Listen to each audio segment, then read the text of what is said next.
Right now, there's a new birtherism, I guess, conspiracy theory or something ridiculous, and I think it's outright ridiculous. But I'll tell you what's really ridiculous, and as often I'm always criticizing the media.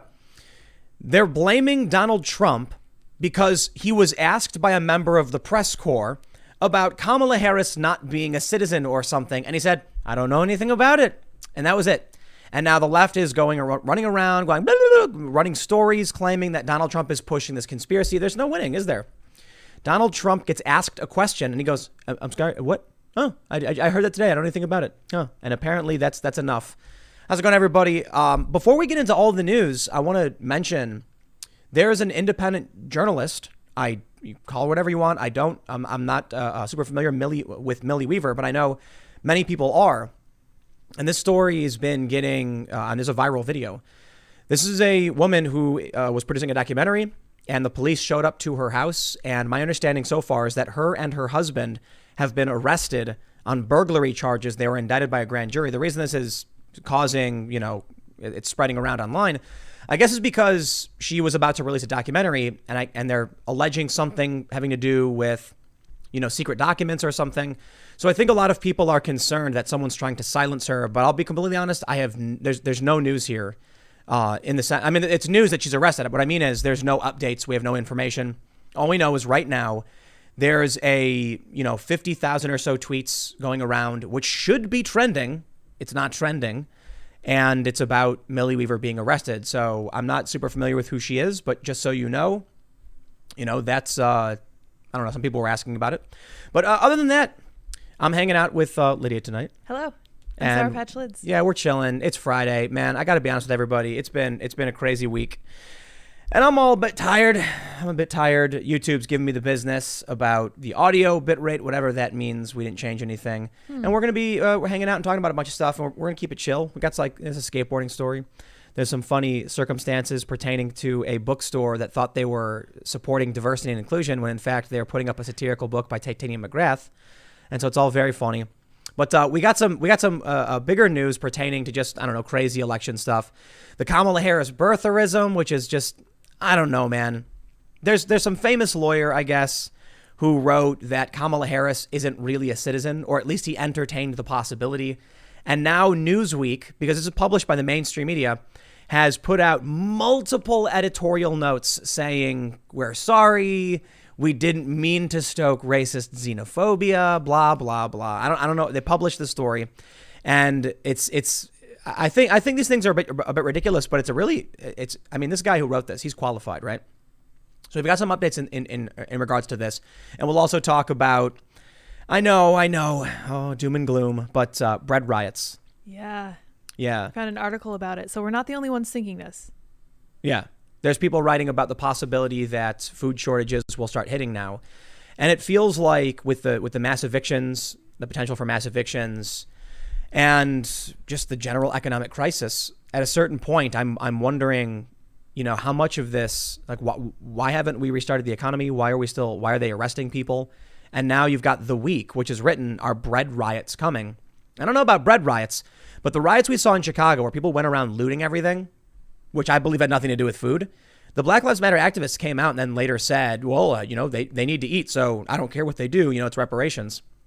And we saw Ocasio-Cortez in the past say that the spike in murder in New York was about bread, and so now people have made it a big joke that, she's telling people they need bread and all that stuff.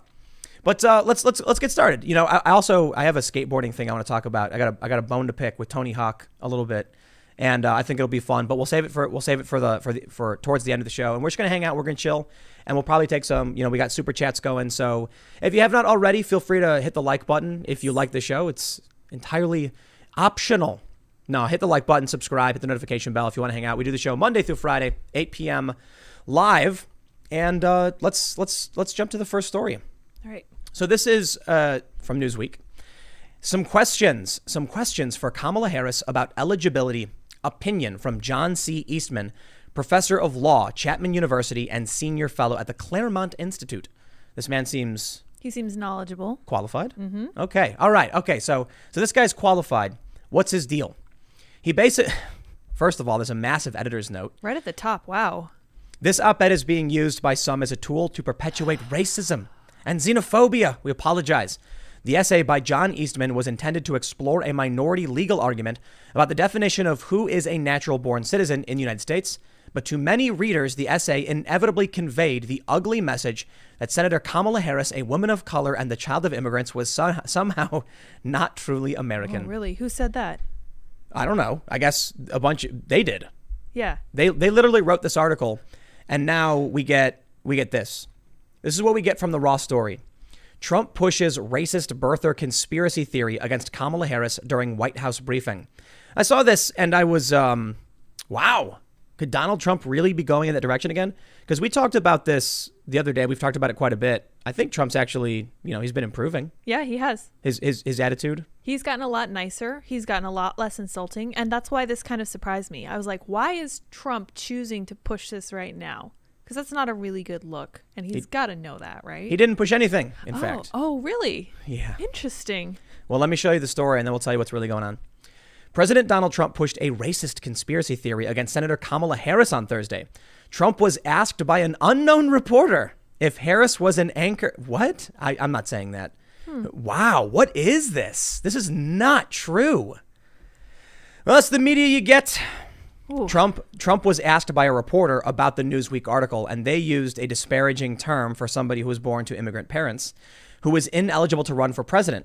The president praised the author of a Newsweek analysis that was widely slammed as racist birtherism, much like the racist birtherism Trump pushed against former President Barack Obama. Wow. And here we go. It's always Aaron Rupar, isn't it? Yeah, kind of. Yeah, you have a bunch of these like Twitter leftists that it's just lies, man. I wonder at what point the lies are too much, Yeah. Yeah. When does it push people to the breaking point? I don't think it. I guess never, because this guy's got 3.1K retweets and comments. Oh man. Aaron Rupar tweeted, "Holy S! Trump pushes a baseless birther style theory about Kamala Harris that holds she's not a citizen because birthright citizenship isn't a thing. I just heard today that she doesn't meet the requirements. I have no idea if that's right." I'm actually going to play this for you so you guys can actually hear what really happened. Hopefully it works. I don't know. Twitter sometimes gives me the business, which it is now. I am going to play this clip after it refreshes so you can hear what Trump actually said. I have two questions. The first one on domestic politics. There are claims. Can't understand a word There you're are saying. claims circulating in social media that Kamala Harris is not eligible to run for vice president because she was an anchor baby. I quote. Do you or can you definitively say whether or not Kamala Harris is eligible, meets the legal requirements to run as vice president? So I just heard that. I heard it today, that she doesn't meet the requirements. And by the way, the lawyer that wrote that piece is a very highly qualified, very talented lawyer. I have no idea if that's right. I would have assumed the Democrats would have checked that out before she gets chosen to run for vice president. But that's a very serious. You're saying that they're saying that she doesn't qualify because she wasn't born in this country. And that's about it. I have no idea if it's right, but Trump is the one pushing it. Huh. I'm exhausted, I'm a bit tired. So I kind of have a bone to pick with this lady's question, because it literally sounds to me like she was scrolling Facebook and she saw a question that said something disparaging about Kamala Harris, and she's like, "Oh, you know what I bet I could do with this? I bet I could get Trump." She did actually say that phrase. I didn't realize she said that, but yeah. It was muffled. Yeah, it was very muffled. Yeah. An unknown reporter. They could have figured out who she was, but this is the reporting that we get today. You know what, man? It feels like it's just getting, I guess, crazier and crazier every day, and it's probably having to do with the fact that the election is getting closer and closer. Yep. We saw that. Well, let me show you this. And some of you probably have already seen this because I do talk about a lot of stuff earlier. The New York Times published this, and I thought it was absolutely hilarious, but it's also kind of just mind-breaking at a certain point. They actually called Donald Trump, they called it the Drumpf administration. They actually put Drumpf in a New York Times article, and it just says to me that I don't even know how to figure, like, look, when I do news stories, like the things I do all day, I'm using these sources to determine what's happening. Right. But if the New York Times is calling Trump Drumpf, if Raw Story is, I mean, look, these sources are like certified, Look at this. NewsGuard gives it green checks. I mean, it's an 80 out of 100 credibility. What are their failings? The failings of Raw Story, they don't handle the difference between news and opinion responsibly, and they don't label their advertising. So I use NewsGuard because it's a check on my bias for all of my sources for the stories that I use. But if I have to go to these stories and they're going to tell me it's legit, and then I'm going to go to the Daily Wire, for instance, and they say that the Daily Wire is fake news, right? It gets a red exclamation point. Yeah, because they disagree with them. It doesn't even make, but Media Matters gets a green check mark. Really? Yeah, I think if you can't tell the difference between opinion and news, it's just give them an X. Just say it's an opinion site. Just give them an opinion. Give them a check mark that says opinion commentary. Period. Because this is not real. Trump didn't push anything. It's literally made up, and his name isn't Drumpf. I'm just at a certain point.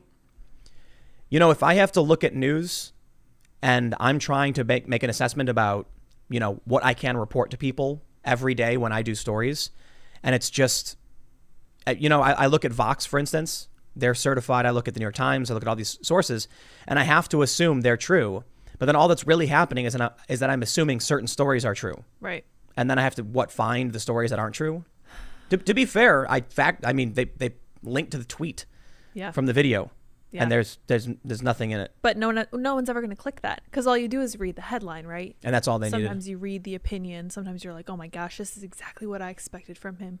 Yeah. And my bias has been confirmed, and I'm just going to go with what I think. So I had a question about the... You turned red. I know. I don't know why. I just noticed. I'm not embarrassed or anything. I promise. I think it's just my white balance. It's all good. Yep. I had a question about the Drumpf thing. That is so strange to me. Do you think it might have just been somebody trolling? Somebody who sneaked in when they weren't supposed to, and they're like, this is actually going to be funny, and put it in? Because they changed it back immediately, right? Well, it was up for a while. Yeah. Yeah. But do you think it might have just been somebody trolling or somebody trying to cause trouble? I What do you think don't know, happened man. there? But I hope that they're going to get fired. Yeah. Unless they can't find out who did it.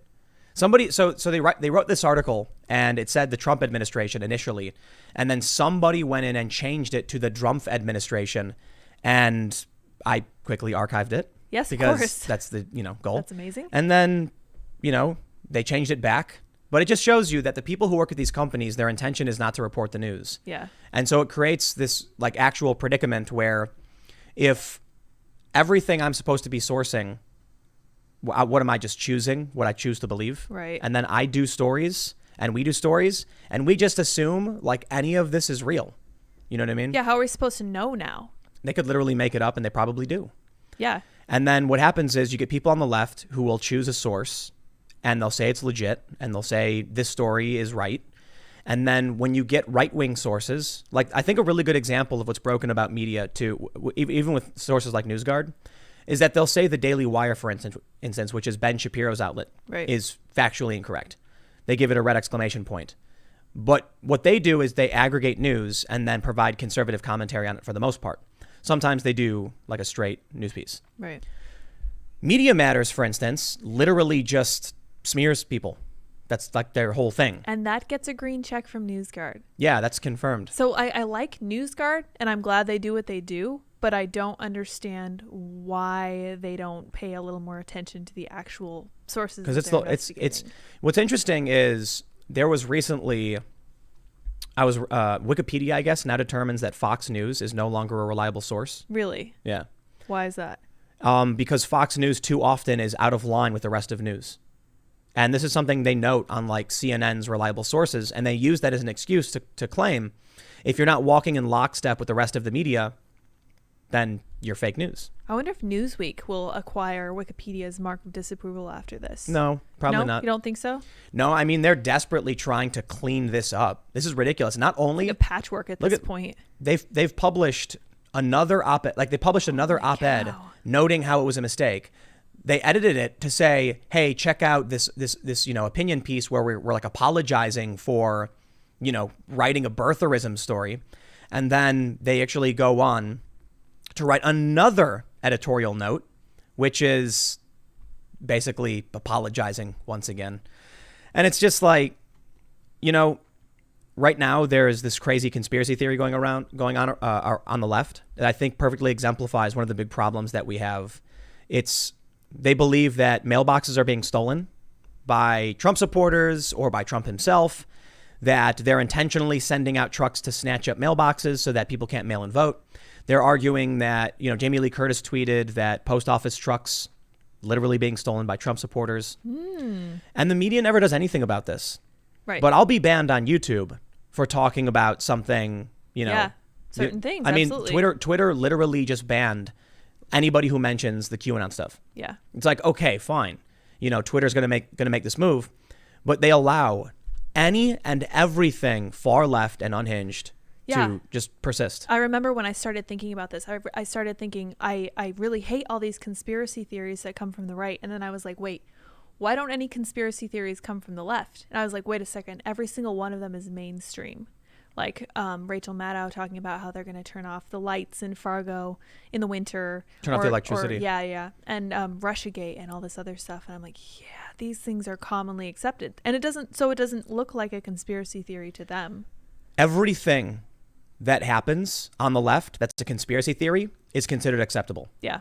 Everything that happens on the right, whether it's proven or not, is a conspiracy theory. Until it's proven true, in which case it's immediately forgotten. This is my theorem. How does the media have this power? I don't know. Who gave them this power? No. Seriously, why do we trust them? No, I mean the question is why is what we talk about being dictated to us by the likes of the New York Times? I get it. For a long time, they set the news cycle, and I think there's an issue with conservatives too often chasing after the left constantly, that's it. Yeah, we're constantly playing catch up. Even with the story of Canon Hinant, finally we see CNN and other outlets start talking about it, and now we're seeing a bunch of meme posts refuting it, arguing that it's racist to bring up the story. I'm not kidding. Wow. And conservatives are constantly playing catch up or chasing after the narrative that comes out from mainstream news. So do you think it's because the news has started to like being the news? Like Newsweek has just made a huge splash with this ridiculous article that they're trying to they're fix panicking, in real time. Somebody's having a really bad day over there. I think Josh Hammer, the opinion editor, is probably really struggling with this. Well, I don't know if they think they're going to get banned. I think you need to hold up something that's white in front of your face because the camera broke. Yeah. All right. Let me try that. No, I think it's something that conservatives need to figure out, I suppose, because I was reading an article once about how conservatives don't do news, they do commentary. Yeah. And because of that, they're constantly beholden to narratives from the left. So the mainstream press will write something that's totally fake. Conservatives will then chase after it, and you'll get a big news cycle where the left and the right talk about it. Right. And the left doesn't care when the conservatives correct them.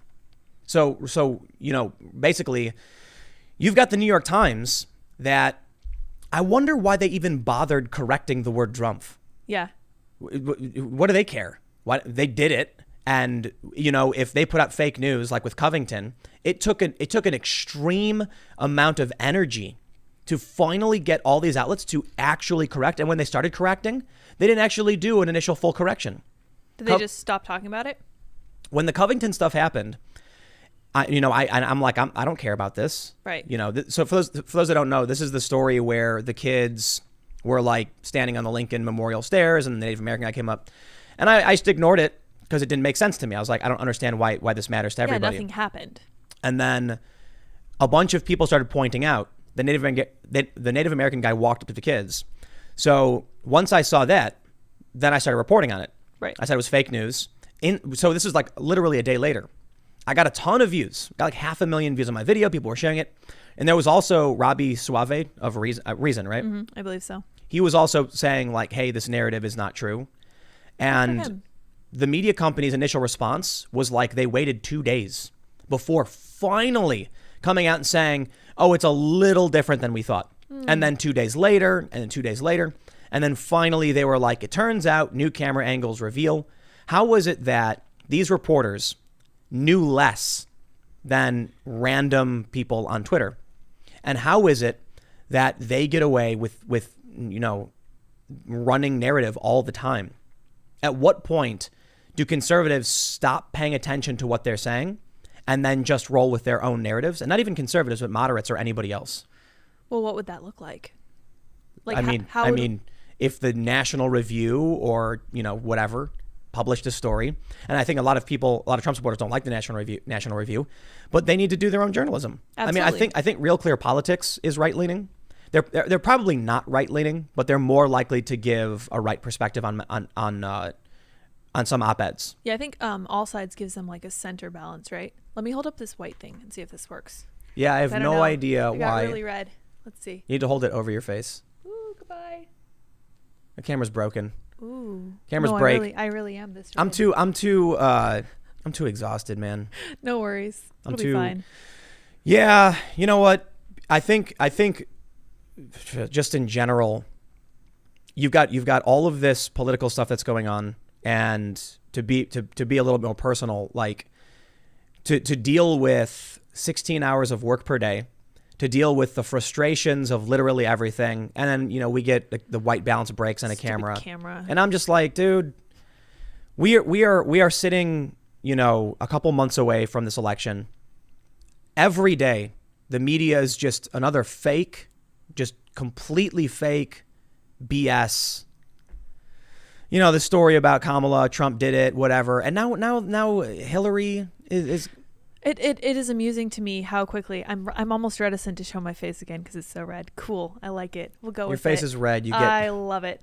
I really like how quickly Newsweek is editing this now that people are giving them a hard time. But it's the left. Exactly. In comparison to the Covington thing, where it was 2 days later and then 2 more days later, and slowly the truth is kind of squeezed out of them.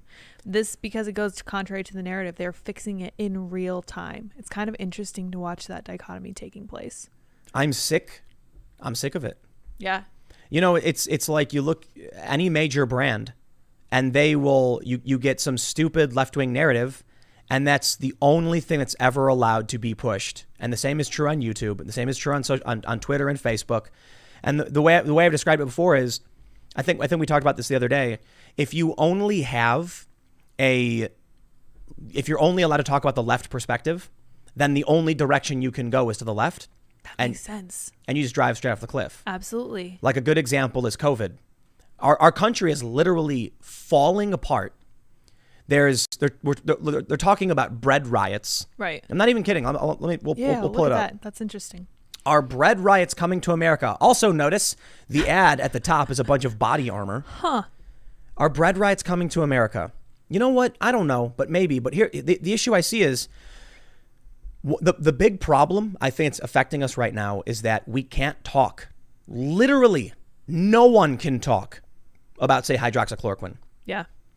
And you have Dr. Harvey Risch of Yale, MD, PhD, writing op-ed after op-ed about how he thinks it is helpful. Yeah. About how we can use it to end this crisis. You've got articles coming out about the low death rate. Right. The deaths going down. But the only thing you're allowed to talk about is that it's getting worse, period. Even though most people don't see it. You look at the polling for Republicans, they almost exclusively don't care about it. Right. At all.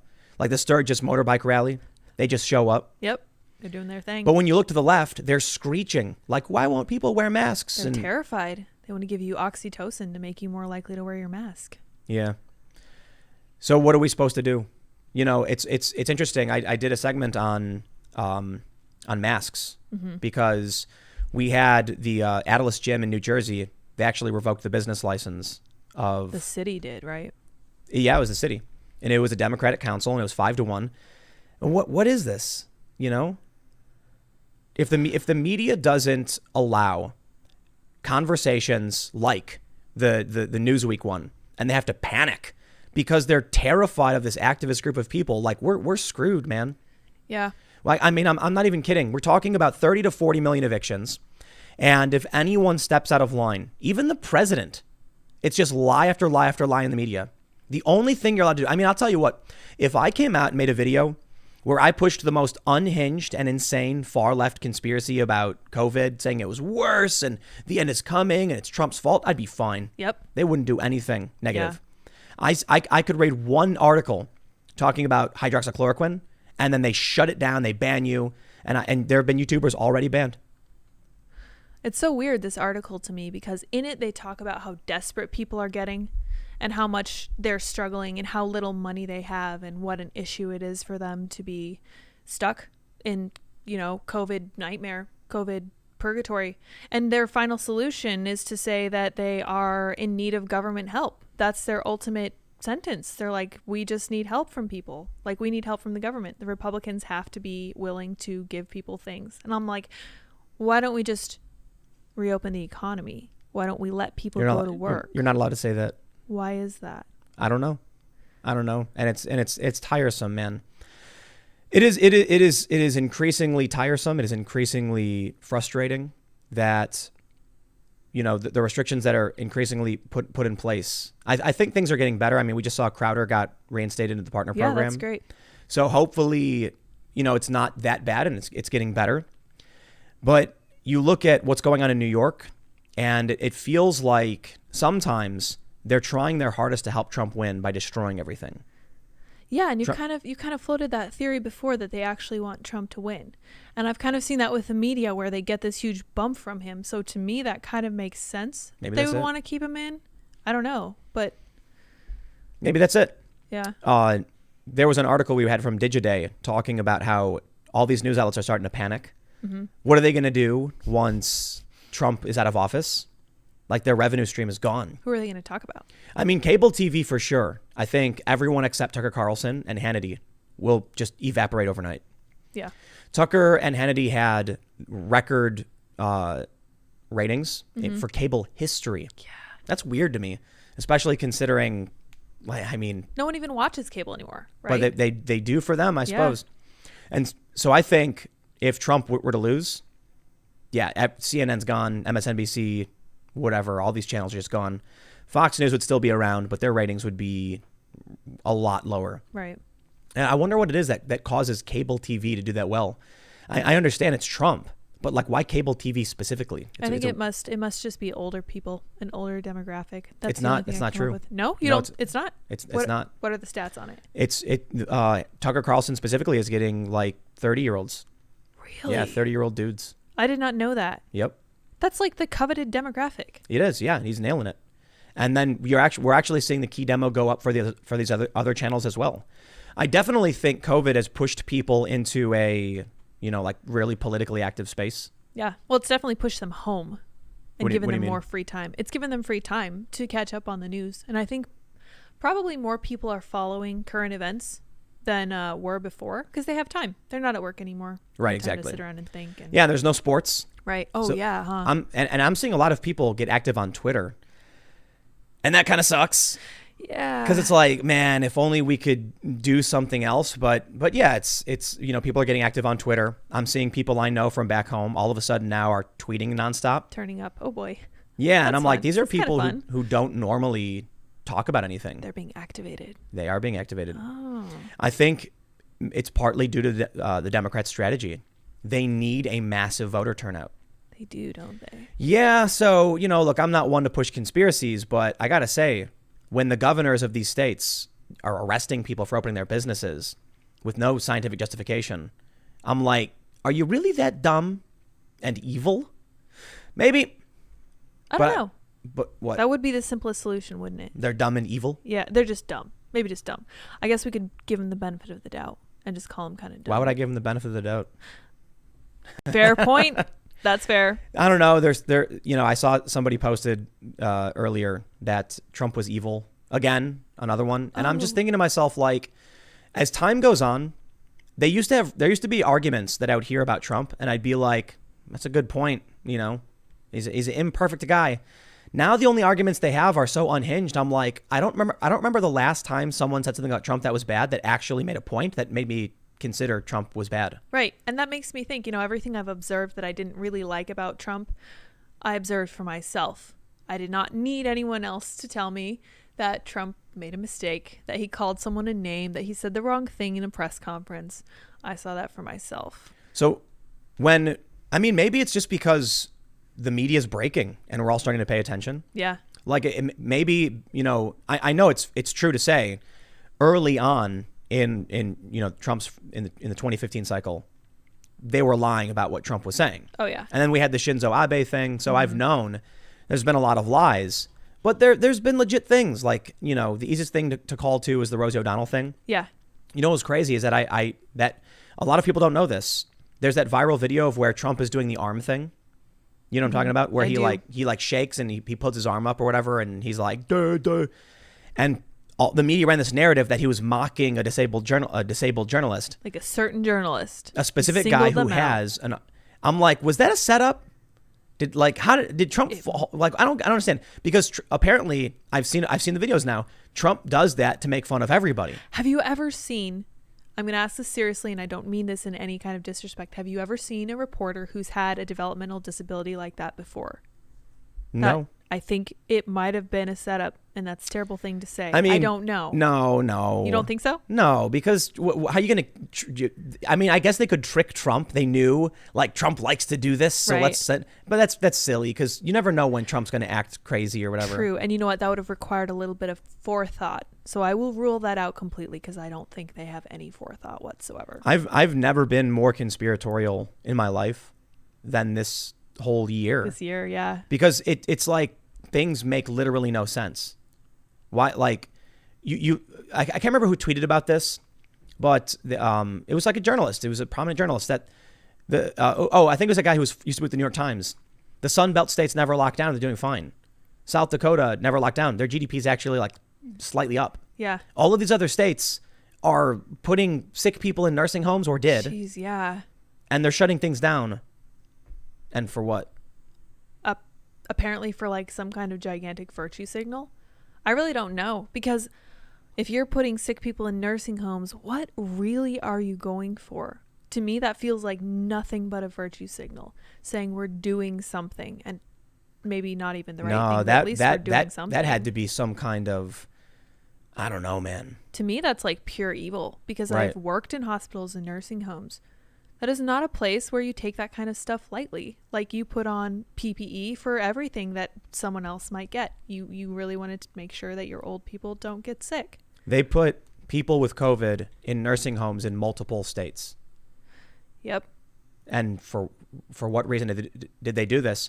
And now a large portion of those who died were in nursing homes. Yeah, and yeah, old people are naturally immunocompromised at a certain point, especially people in nursing homes. That is cruel. That's really cruel. There's no like conspiracy theory. It's literal. It's like, no, this happened. Yeah. They took people and put them in a place with the most COVID vulnerable people possible, and that accounted for a lot of the death. Like, the people who are more likely to die from COVID are older people. Of course. Yeah. So why would they do that? And that's why, look, I've never been more conspiratorial. I haven't either. It's making me feel a little weird, because I'm not naturally conspiratorial. I'm very skeptical. I'm like, I don't believe, I want to see for sure what's happening, but I'm watching them put sick people in with old people, and I'm like, what is happening and why? I hate it. I really like old people. And then you have to speculate, because they can't be that stupid. There's no way. And I think Cuomo's even talked about it, and he blamed Trump for it. He's like, oh, Trump told us to do it or something like that. Then why are all the states not doing it? Because they're full of it. They're lying. Yeah, I have no answer. All I can tell you is, man, it just feels intentional. Yep. And then what about the riots? You know what I was thinking the other day? They could have released that body cam footage pretty much as soon as they had it. Keith Ellison said no. Why did Keith Ellison say no? He literally said, I don't want to compromise a successful prosecution. Really? Yes. Huh. That's actually what his reason was. That's amazing. And now the body cam footage has come out from the George Floyd incident, and we know the narrative they gave us was not true. But I even read the report. Mm-hmm. It's so man. I had someone criticizing me on Facebook, saying that I wouldn't talk about the police brutality, and I'm like, I covered this like to every degree. When the George Floyd thing happened, I literally went step by step. I remember that, yeah. And I read one of the reports that said they pulled him out of the vehicle for some reason, and then pinned him down. And I was like, wow. And I was like, that's it. They pulled him out again. Yeah. They had him in the vehicle. Turns out he kicked his way out. And he said, hold me on the ground. I'm claustrophobic and all these things. 3 times, yeah. And so I still think it was it's an unfortunate circumstance, and we don't want these things to happen. But they held onto that body camera footage that would have proven all of this and stopped all of it. Yeah, and by the time they let it out, the riots were off and running. Like, there was no stopping this. And people were rioting for reasons of their own. And it's taken on a life of its own. Like, I don't even know what people are on about anymore. You know what really bugs me?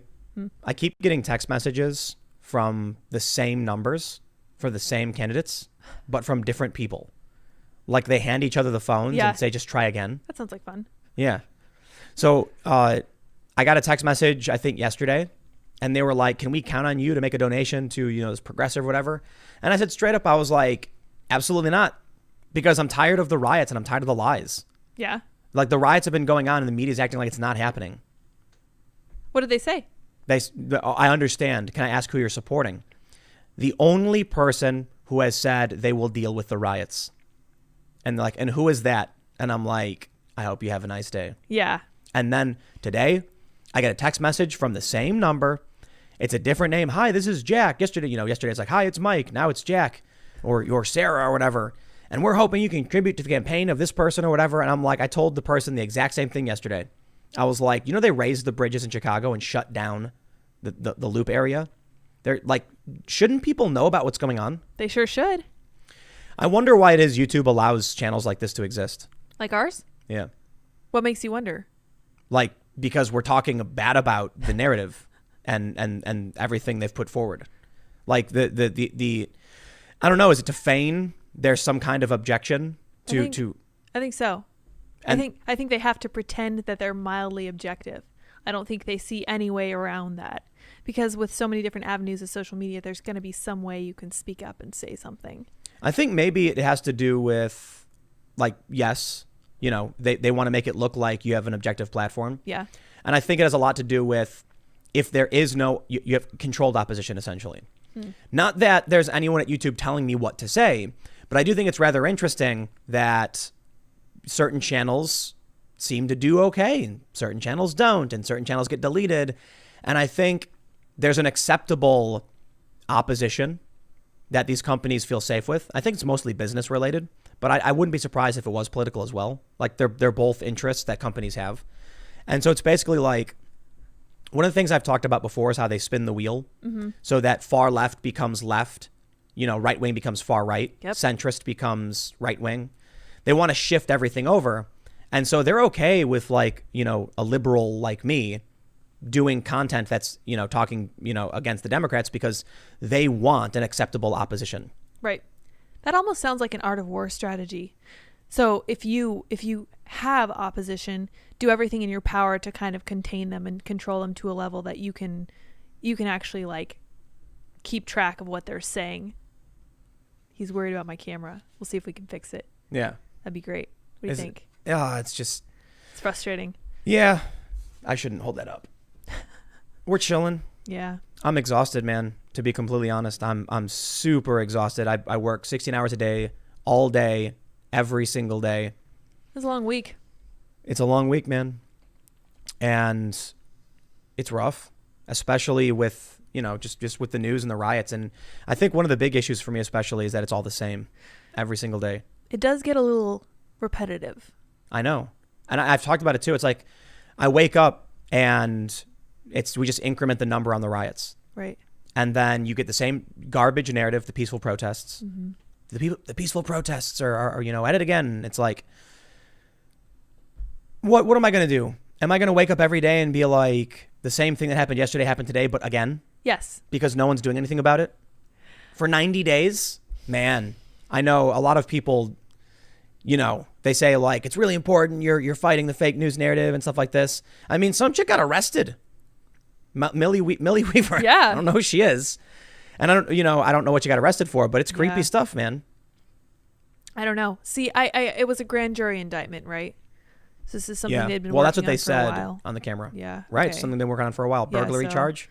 So we don't know what she did. We really don't know anything about it because people are asking me too. I am the tomato lady tonight. That's how it's going to be. I'm sorry, guys. It's fine. It's all good. I'm just very badly sunburned. I am very Irish. Here, switch if it you back. Can tell. All right. There's Tim. He's fixing it. I'm trying to fix it. Maybe we're going to fix it. Thanks for bearing with us, guys. Tonight is really fun, fascinating. Well, we're booking some guests. Yes, we are. Oh, man, I'm excited about that too. It's Yeah. coming up soon, right? Yeah, a Yeah, few days. cool. We're going to be talking to some people about how they left the left, stuff like that. I know. Yeah, exactly. It's the same thing that comes up all the time. Yeah, but More and everyone more has people. a different story, so I'm really interested to hear what this person has to say and what we can kind of figure out. And maybe it's something that they've seen in their family and friends too. That would be encouraging. I would be happy to hear that if people who are liberals or even leftists were like, I'm really tired of this nonsense. You know, someone had a shop. I knew them. It got knocked down in these riots, and I think it's crazy. So I'm going to vote for a certain orange-skinned gentleman. Well, you're red. Yeah, I know. You That's know what? why I wonder if feel- it has to do with this. I feel kinship with Mr. Trump there. I don't know. Maybe it's the UFO. No, we got the lights on sometimes. Let's see if it works. Boop-doo-doo. No, you're still red. But I'm happy. Whatever. It's all good. You're red. I think actually maybe it was the UFO. Ooh. It could be because you're wearing a lot of blue or something. Possibly. Let's talk about something funny. Yes. And check this out. This is amazing. James Lindsay. Was it Conceptual James? Yeah. Tweeted LOL woke at Andrew Doyle. For those that aren't familiar, Andrew Doyle runs a parody Twitter account called Titania McGrath. And when I saw this tweet, it says LOL woke, and he's quoting Bronco Bookstore, who said, "We've put together a section at the Bronco Bookstore of books that focus on diversity, equity, and inclusivity. Check it out and get the conversation started. All books are also available on our website." Can I talk about this a little bit? Sure. Because I feel like he kind of buried the lead a little bit on this one, because this looks like a great display. So if you click it and look at it, this is fantastic. We can see Stacey Abrams. We'll make we the can picture see, bigger. Look at this. Oh We yeah, got I can do that. How to huh? Be an Anti-Racist Yes. by Ibram X. This Kendi. is wonderful instruction. I'm just surprised, white fragility isn't right here. It's time to talk. It's time to listen. And this bookstore is so woke. You want to know how woke they are, Tim? They have Look at this book here in the right-hand corner. It is a book that is literally called Woke. And you guys know who it's by, right? That is by our favorite blonde-haired, bespectacled lady on Twitter, Miss Titania McGrath. Titania. My bad. She's I can named never after get the like name. I think the it's like nymph. So this guy, Andrew Doyle, is a literature expert, and he read a lot of Shakespeare. And Titania, oh my gosh, is the queen of the fairies. So he picked her name and he uses her to virtue signal loudly. And this is his book, Woke. It's satire. Okay, Andrew so Doyle is the man. The joke is, I guess the humorous moment is that they created this display of actual woke books. Yep. It's time to talk and listen, lead from the outside, Stacey Abrams. And they put a satirical anti-SJW book, which mocks them to no end. Yep. And we get Jarvis DuPont. Jarvis DuPont is also a fake SJW on Twitter. He's How many followers he's does her he have? boyfriend, I guess. Is he? I don't know. He's got 126,000 followers. He says, "I use my white privilege as a raft to transport minorities from the cave of oppression to the island of equal prosperity. Trans, she, her, lesbian." We're going to get in trouble. Jarvis says, "Yes, good to see Titania McGrath getting at least a small fraction of the recognition she deserves. Although disappointing to not see her on the plinth. Do better next time, Bronco Bookstore." Let me show you what happens when you open Titania McGrath. Titania's following no one, and that's what you get. Whoa. Yeah. Temporary restriction. They really don't like the prominence of Andrew Doyle's satirical creation. I love it. Check this out. Caution, this account is temporarily restricted. Ooh, are we ready? Let's view the profile. So Titania's... There she is. She's so lovely with her glasses. So check this out. You guys know Titania. You probably know Titania. We're gonna talk about Titania, I guess, for now, because I think it's hilarious. This book is up there, and there are some new jokes from Andrew Doyle. Titania says, "I have written a book for children. It's called My First Little Book of Intersectional Activism. Aww. The next generation must be taught to think exactly like me. Mm-hmm. Pre-order immediately." And Joseph Stalin is right there. Oh my gosh. So there's a bunch of names. Brie what is it? Larson. Where really? Down Really? at the bottom left corner. Oh yeah, Brie Larson. Greta Congratulations. Thunberg. Greta Thunberg. Joseph Stalin. Oh my Linda gosh. Sarsour. Jessica Yanni. Very cool. Wow. Just a who's who Ooh. of, yeah, somebody highlighted Joseph Stalin right there. Joseph Stalin. Oh, this is enjoyable. I like Those the are your book. intersectional activists. And there was I'll show you a funny tweet from Titania. Where is that one? Here we go. Future generations will thank us if we successfully eliminate heterosexuality. Yes, preach, queen. Wait, how does that work? That's it doesn't. That's exactly the point. I know. So anyway, you guys know, you probably have heard of Titania. We've talked about Titania before. We actually did this big thing where we went through a whole bunch of posts where Titania called out everything is racist. Yes. So again, this is Andrew Doyle who runs the account. It's a brilliant creation. And he actually put together, through Titania, of course, all of these articles about how literally everything is racist. Yeah. Like, I'm not kidding. He does satire, but these articles were real. Yeah. And depressing because it was everything. Right. So it's like not seeing color is racist, seeing color is racist. Yep. It's Women are racist, apparently. Women are? Women. Mhm. Just Women. in general. Yeah, just all, in general. They're the all entire, racist. yeah, 3.5 billion people. Racist. What? Yeah, remember? That was one of the articles on the Just list. women are Yeah, racist? women in general. I remember thinking. I mean, well, they think Huh. everyone is racist, so Yeah, if that's I mean, the case. you gotta cast the net Yeah. pretty wide, but Anyway, the reason why I'm showing you the absurdity of saying future generations won't exist if we limit. right. But that's what ends up getting propped up on. That's what they end up putting. Is this a joke? I don't think it is. One of those is especially helpful. Yes. This makes me feel better a little bit because things have been what? A little down, but I really, really like, and I'm going to point out, I hope so everyone else can enjoy this with me, is the title of Stacey Abrams' book, which is Lead from the Outside. Oof. Which implies that she is not the governor of Georgia, which makes me very sad. I thought she said she was. I thought she was too. That was 2018. She has not let go of the dream, but apparently based on the title of her book, she's not. How could Biden and Kamala actually win? Dude, I don't see it. And here's why. I was thinking, who in the world is less likable than Hillary Clinton? And I can only think of one person. You know who it was? Kamala? Yeah, it was Kamala Harris. And I was when like, they, am I going to guess? yeah, you have to guess. Sorry. When they called her name as the choice for Joe Biden, I was like, you know what? I feel good. I'm feeling good. That made my day good. Everybody was like, laughing. dude. We did a video. Everybody was laughing. I did like 4 videos on it. It was like everybody kind of knew he was going to do it. Yeah. And then it was all just like Twitter was it was a rainbow hand-holding kumbaya kind of It moment was for everybody. fantastic. Everyone agreed. Everyone agreed. Literally Yeah, everyone. Everyone This agreed. is like everyone agreeing about certain incidents in that one jail that one time not happening. There was a really funny tweet. I think the Reagan Battalion said that the RNC newsletter talks about liberals or whatever, ragging on Kamala. Yeah. And it was like some Young Turks people and like Kyle Kalinske and then like Michael Tracy. And then a bunch of people started laughing like none of these people are like actual Democratic based voters. Yep. And Kyle Kalinske responded, he's a progressive commentator for those that don't know, wait till the Republicans see what I say about them. I thought it was hilarious.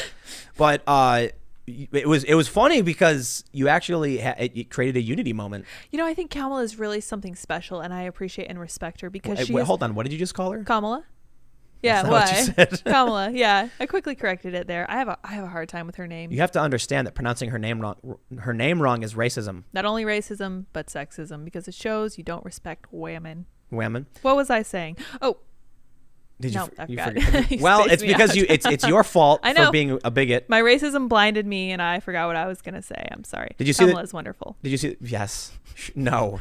No, wait, I remembered. Okay. Okay, what I really like about her is that she has found a way to be awful to every single demographic in different ways. It's really, I really think that's what's going to bring us together as a country to vote against Joe Biden in November. I think maybe they were like, what can we do to make the worst possible? Like, who are the worst people in the world, like that we have right now? Oh, I don't know. No, they did. Special They found Justice it. Warriors? No, they did. Yeah, Kamala and Biden. Yeah, I think Who you're are right. the worst possible candidates to put The up? least charismatic. Everybody, Joe Biden's fallen asleep. Yep. And Kamala is Kamala, and she's a despotic lunatic. Yeah, it's the issue isn't that she is a cop. It's really not. She's everything that's wrong with everything that they complain about police. She has done it all. She's really made corruption like her specialty. I mean, Well, it's like we were saying the other day. You can get non-policing so, and kind of overboard. yep. So I was making fun of Kamala, and somebody tweeted at me that Tim is no longer tough on crime, pro-Trump or whatever. And I was like, first of all, no. There's a difference between saying, yes, police, please arrest that man who was lighting that building on fire with people inside. Yes. Or like when the dude showed up in Tacoma with the rifle throwing firebombs, it's like, please do not hurt these men who are standing outside this building. And please, police, and, help stop this man who's throwing firebombs and shooting at people. There's a difference between that and Kamala Harris, who's like, she's cackling about how homeless mothers are being locked up because their kids aren't going to school. Yep. She's joking about smoking marijuana because of her background, while people that she put in jail for marijuana offenses are literally languishing in jail if they're not fighting forest fires, because she thought it would be a good investment to make them work for nothing and to lengthen their sentences for not nothing, like $1 an hour. $1 an hour. Okay, yeah. I'm sorry. I repent. I'm sorry. I'm Lydia. I think you're wrong. Yeah? Yeah, I think you're wrong. How so? You said more unlikable than Hillary. Ooh. I think Hillary Are you challenging me on that? I am. Well, I guess if I had to make an assessment on the point system of unlikability. Okay, yeah, let's do I think it. Hillary's way more unlikable than Kamala. Yeah. What makes you say that? It probably has more to do with the fact that we've seen more of Hillary. Okay, yeah. So that's fair. But I think there was that comment that one time they were talking about Julian Assange, and Hillary was reported to have said, "Can't we just drone this guy?" And then I think their response was like, "It was a joke." No, it wasn't. It wasn't a joke. That's all they did during the Obama administration. What was it? We came, we saw, he died. Yeah. Fantastic commentary. That's just wonderful. I like to imagine like Obama. He's got like he's like in work attire, so he's got like a button-up shirt with his sleeves are rolled up. Of course they are. Yeah. And he's like sitting on the couch with his feet up on the coffee table, and he's like texting. And then like Hillary's sitting like smoking a cigarette. And then Obama's just like, "Oh man, there's like some guy in the Middle East." And then Hillary's like, "I'll just drown him." He's like, "All right." Presses the button, just like that willy-nilly, just like, oops, it was a 16-year-old American. Yep, doesn't bother that was them Obama. at all. Yeah, maybe you're right. Maybe we just need to see more of Kamala. My friends, I have really good news for all of you. Yeah, I'm excited. You look thrilled. What? Yeah, what is it? Do you know what the good news is? I do. You do know what it is. I think I do. Hillary Clinton is back, baby. Yes! Speak of the devil. Hillary Clinton is back. She shall appear. Hillary Clinton says she's ready to serve in a Biden administration. Former Secretary of State and defeated 2016 candidate hints at a return to D.C. and wants to help fix the U.S. Fix the U.S. Thank you, Lord. We need Hillary to help us fix the U.S. Oh, no. We do. We got that Cheeto dictator in office, man. And Drumpf. Oh. Trump. We got the great New York Times. That's right. I got a source on that now. Finally calling out Drumpf. They got him. Man, Hillary they Clinton got is him. back. He'll never okay. recover. Enough Yeah, we should silliness. read Look the at- article. Hillary Clinton says she's ready to serve in a Biden administration. Oh. The former 2016 Democratic presidential candidate was speaking during the 19th Represents Summit when she made the remarks. "I am ready to help in any way, and in any way I can, because I think this will be a moment where every American, I don't care what party you are, I don't care what age, race, gender, I don't care. Every American should want to fix our country," Clinton said. "So if you're asked to serve, you should certainly consider that." Clinton served alongside Joe Biden in the Obama administration as Secretary of State. Her tenure was highly criticized by Republicans who questioned her handling of the 2012 Benghazi terror attack. I'm thrilled to welcome Kamala Harris to a historic. You told me it was an historic. I did, and they're wrong. A historic Democratic ticket, Clinton tweeted Tuesday. She tweeted wrong. Haha. She tweeted wrong. "She's already proven herself to be an incredible public servant and leader, and I know she'll be a strong partner to Joe Biden. Please join me in having her back." Blah blah blah. We get it. She announced. Okay, listen. I did a segment on my main channel talking about the potential for history repeating itself, Yes. because they keep bringing up Mondale. They did an article. I think it was the New York Times, right? Not sure. It was what's her name? I can't even remember the name of the woman who did this. But she wrote about how it's been 36 years Yes. since a man had a woman on the ticket together or whatever. And Hillary Clinton responded with like, "I'm pretty sure Tim Kaine and I didn't hallucinate the Right. 2016 cycle." And I thought it was actually really funny that they screwed it up that bad, because Hillary is it's a woman. Yep. But anyway, they fixed it and they send it back to Mondale, because Walter Mondale had Geraldine Ferrero, I think I'm pronouncing her name right, Yeah, something like that. as his running mate. And they're likening what's happening now a bit to that race. That is an interesting race to compare to. A 49 state landslide. So anyway, I'm rehashing this specifically for a reason. If there was anything that could guarantee, in my opinion, a 49 state landslide, anything. First, we have mass riots going on for like 76 days in Check. Portland. Yep, got that. That you get this. Most of you may know this. I know there's a lot of people who you'll come here. You will hear me say similar things I said on my earlier segments. But a lot of people come just for the live show. So I'll tell you straight up. The state police in Oregon were dispatched. And when they were, the federal police officers went back in the courthouse and stayed there. Right. And then all of a sudden the media started screaming, it's over. As soon as the feds left, peace. Even though it's not true, the riots continued. They went to residential neighborhoods. The state police just announced they're pulling out because the prosecutors won't arrest anybody. So now Trump gets to come out and laugh. Told you so, because the violence did not stop, and he's going to have to come back out again. Yep. You got the violence in Chicago. They're locking down the city all this week.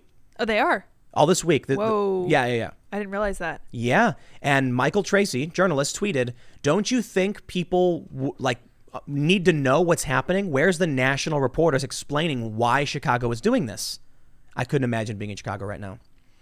Donald Trump says New York is in play. Mm-hmm. He says he's going to try and win New York for the first time since Reagan. That would be crazy. For my lifetime, I was not alive when Reagan won. Okay. And then for the most of my life, we've had this pretty basic, electoral pattern. So anyway, to my point, you've got mass riots. They're getting worse. Trump was right about Portland. Yeah. And if Trump sent in the feds to Chicago, like the media lied and claimed he did, the looting would not have happened. Yep. The feds would have been able to come out, but instead everything gets tore up. New York is apocalyptic. It's a ghost town. It really is. How many people have left now? I think it was the blue thing behind me. I think I fixed it. You fixed it. You're no longer red. Yeah, I like it. It was right now they're saying 13,000 empty apartments. Yep. It's a record since back in the 70s or something. And companies are leaving. Or like 54 or something. Yeah, companies are leaving. Insane. So look, and this is due to just general mismanagement. But you've got politicians, these Democrats, actively supporting the Black Lives Matter movement. Let me tell you something. I was going to make a joke, and I'm going to make the joke, but then I'm going to be serious. Yeah. Hillary Clinton added on top of the pile of economic collapse, mass riots, Kamala Harris and Biden, gaffes, despotism, and then they're like, we really need to make sure Trump landslides. Let's throw Hillary Clinton on top. That actually makes sense. And now it's like, okay, that's it. The avalanche started. It's like, it reminds me almost of those videos where people will stack stuff on people while they're sleeping. You ever see that? Yeah, I've seen people do that with babies, I think. It's like a bunch of blocks on them. It's actually really funny and horrible to watch because they don't usually wake up. They're completely still and silent. Well, okay, babies, maybe a bit too far. Babies are okay. But people do it to cats. Yes. It's funny. Yeah. It's like, they'll be like a sleeping animal and they'll like put a cup on its head. Yeah. And then they'll start stacking things. So when they wake up, they do it to people. That's what it feels like's going on. Like the American people were sleeping and ignoring everything. And then while they were ignoring everything, not voting people were stacking things on top of them. And then finally, COVID and the riots was like a Kramer door, you've seen Seinfeld, right? Yeah. He like pops the door open and slides in. He's like, whoa. And then that shock has that person sleeping covered in all this awful garbage, waking up and going, and then garbage flies everywhere. That's what it feels like. Regular Americans were sitting around. They weren't paying attention to what was going on. Everything started getting worse. All this stuff was being stacked on top of them. And then the riots, bam. They wake up and they're like, whoa, there's trash everywhere. You know what? You know what they're going to do with all that garbage that's piled up on them? They are going to kick it clear across the room. And I'm not convinced that's not what's going to happen in November. I think it's going to be a blowout. Well, I'll put it this way. You've got this person finally wakes up and there's garbage everywhere. And they see the people who are stacking the garbage are kicking and jumping around and stomping in garbage. And they got one roommate who's basically like, no, it's okay. The other roommate's angry, saying, I'm going to get somebody to come clean this up. You guys knock it off. And they're going to be like, I'm with this guy. Clean up the garbage, man. Knock it off. Right. Whose idea was this? They woke up so many people. It's like we were talking about a moment ago. People I know who are tweeting who normally didn't. They woke up. Yeah. They've been activated. And I can't imagine they're going to go out and support Joe Biden. And you know what? I don't think that Hillary's new hairstyle is personable enough for people to be like, you know what? I forgive her. I've forgotten everything she did that was wrong. Look at this hair. Like, seriously, look at this little mom guilt trip about doing what's right for your country. No. That's not going to work. I'm having flashbacks to 2016 and I don't like it. It's making me really unhappy. I don't think she's going to do anything with them. You don't think so? No, I think she's desperate. I think that her voice is toxic. And I don't know if she doesn't realize it or if she needs like a new press person to like wrest the phone from her grip, because she shouldn't be talking right now. Like Kamala Harris, do you think they're trying to make Kamala Harris look likable by bringing Hillary into the picture? Oh, yeah. It's like that Family Guy joke I brought up before. Oh, yeah? Yeah, where the studio hires an ugly woman to stand next to Meg Yes. so that she looks better by relativity or whatever. That's it. By comparison. That's it. And then she pulls the ugly woman next to her. She's The like, guy "Look walks how up and he good I goes, look." "Hey, Meg, did you get less ugly?" She's like, "Yeah." She pulls the girl. Hey, Kamala, did you get a little more likable next You to stand Hillary her next to Clinton? Hillary Clinton, That's right, man. And that's an easy one. So look, that's a joke, okay? To be completely fair, it's a joke. I don't think Hillary's gonna do anything, Yeah. maybe. But I'm gonna be serious now, because the joke I was making was that I said if there was one thing that would guarantee Trump a landslide, it would be them bringing on Hillary Clinton. Mm-hmm. I don't think that's it. Yeah. I don't think we have it pulled up, but I was thinking about it and I'm like, maybe I shouldn't make this joke, because the reality is New York announced they wouldn't be doing the 9/11 memorial, the light Yeah. show.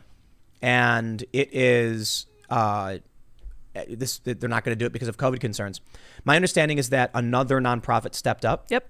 to make sure it happens. Yeah, So they're gonna do it by like any means necessary. They were saying they're like, this is not something that we're willing to put aside. Yeah. And I don't think they referred to, for example, the BLM mark in the street or anything, but they were very serious about it. They're like, I think it was the SBA,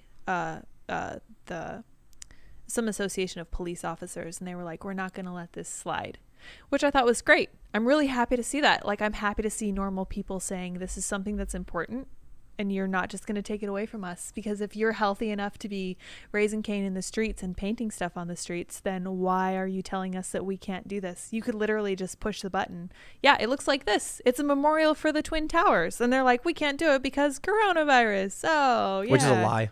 Total lie. Total lie. Like, why? What's their reasoning? It's COVID. They say it requires a large team to pull off, and it's a lie. And the reason I say it's a lie is because they're marching with Black Lives Matter. Mm-hmm. They're using city resources to paint the ground. I got to be honest. This, in my opinion, is if this story, goes viral, I really don't think Biden and Harris could win. I mean, first, Trump needs to address it. Yeah. And I wonder what Biden and Harris would actually say about it. But nothing. What? Absolutely nothing. They will not address this at all. To be fair, Joe Biden said the Antifa people should be arrested, and charged. I will make a gentle person's bet with you. Gentle persons? You're so politically correct. I am indeed. A gentle person's bet. And you guys are welcome to take me up on this. That they will not say a single word about this. But will Trump? I think he will. And it might be late. It might be too late to do anything. But I think he'll bring it up at some point. Right now, politically, the opportunity to address it is now. Yeah. Because apparently there's other groups that are going to step in and they're going to make sure it happens. Yeah. But I got to tell you this, man. What do you think the average American is going to be thinking when they see Bill de Blasio painting Black Lives Matter and then New York City saying no 9/11 memorial? It's obviously inconsistent. I'm not saying Bill de Blasio is the one, orchestrating the shutdown of the memorial. What I'm saying is you have a city where the mayor can defy the law with no permit, right? Paint his political slogan in front of someone else's building. Well, they're usually someone else's building, right? But in front of Trump's building.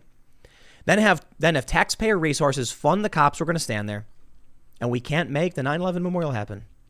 That's a horrifying indictment on our country, yeah, and the people of New York. But that being said, of course, people immediately stepped up to try and make sure this does happen. Well, I don't know if it's still going to happen, but they're straight up saying, so for now, it's not. Right. And I forgot what the other nonprofit is. They said they're going to do whatever they have to make it work, yeah. right? And Bill de Blasio was talking about how Black Lives Matter transcends politics. You want to talk about something that actually transcends politics? Commemorating 9/11, because that affected everyone. It brought the whole country together, and it still is something that every single person in every single party should remember. Yeah. Like, this is not something to mess around with. And I hope that people remember it, honestly, because that's something that we should.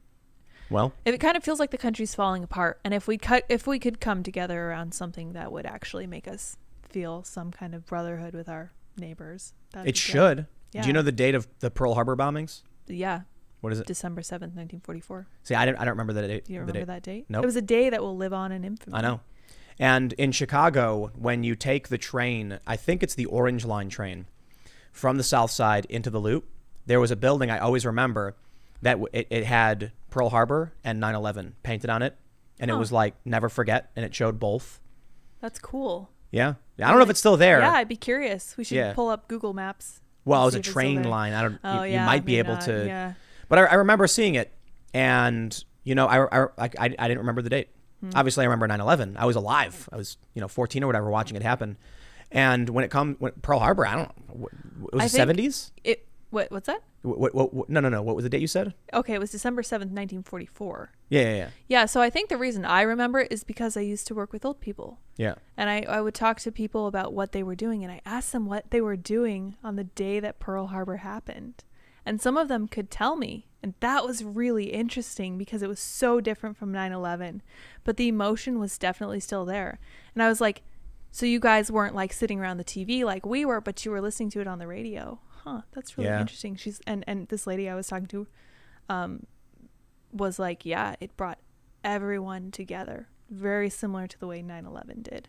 And I think that do they want the division that we have in this country? Do they think this is good? Is this what they're trying to fight by getting rid of the 9/11 memorial? I don't know. I'm just spitballing. Just I don't know. conspiracy theorizing. But the reason I brought it up and asked you if you knew the date. Yeah, sorry about that. Oh, no. Yeah. I have no idea why I said 70s. I don't know what I was thinking. Little That- off. Very, very off. Because you said 7th, and I was like, wait, what did you say? Did you say That doesn't 70s? sound right. Yeah. No, that's clearly wrong.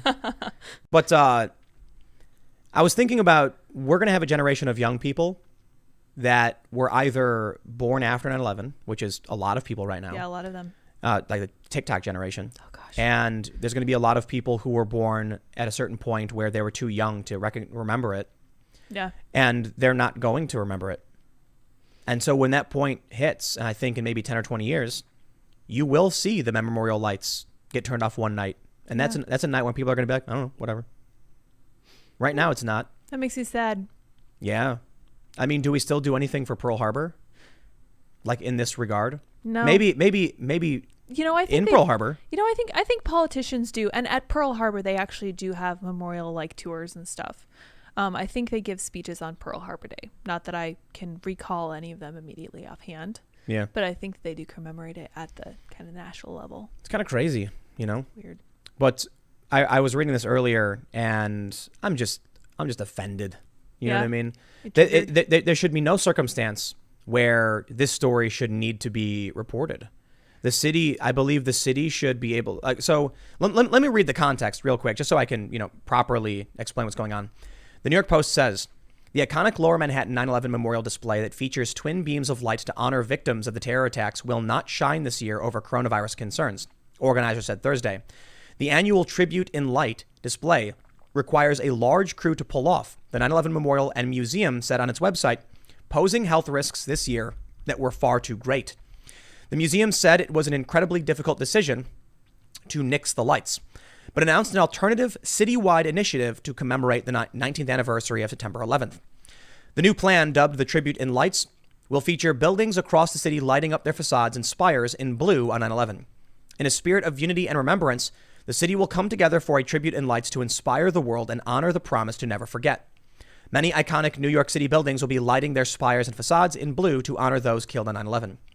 The decision to cancel the Tribute in Light Memorial comes after the museum this year also scrapped the in-person reading of 9/11 victims' names at the annual Ground Zero ceremony. But last week, a nonprofit, the Tunnel to Towers Foundations, announced its own separate Lower Manhattan ceremony where select family members of 9/11 victims will be permitted to read the names of their loved ones. I think we're in trouble. It's scary to me that they will paint Black Lives Matter in the street and arrest anyone who dare oppose them without permitting, and they will not read the names of 9/11 victims. To me, it really feels like they're just pulling for division. And I hate to see that, but it's making me really suspicious. What else would you call this? Well, I know it's not the city that's deciding it. Right. But don't you, isn't it fair to say that there's some kind of cultural problem we're having? If there's no resources for this event, why couldn't Bill de Blasio, without permit, pull taxpayer funding to guarantee the reading of the 9/11 victims' names? So it shows misprioritization for sure. And it shows that people like Bill de Blasio just have way too much power, which I think we already knew.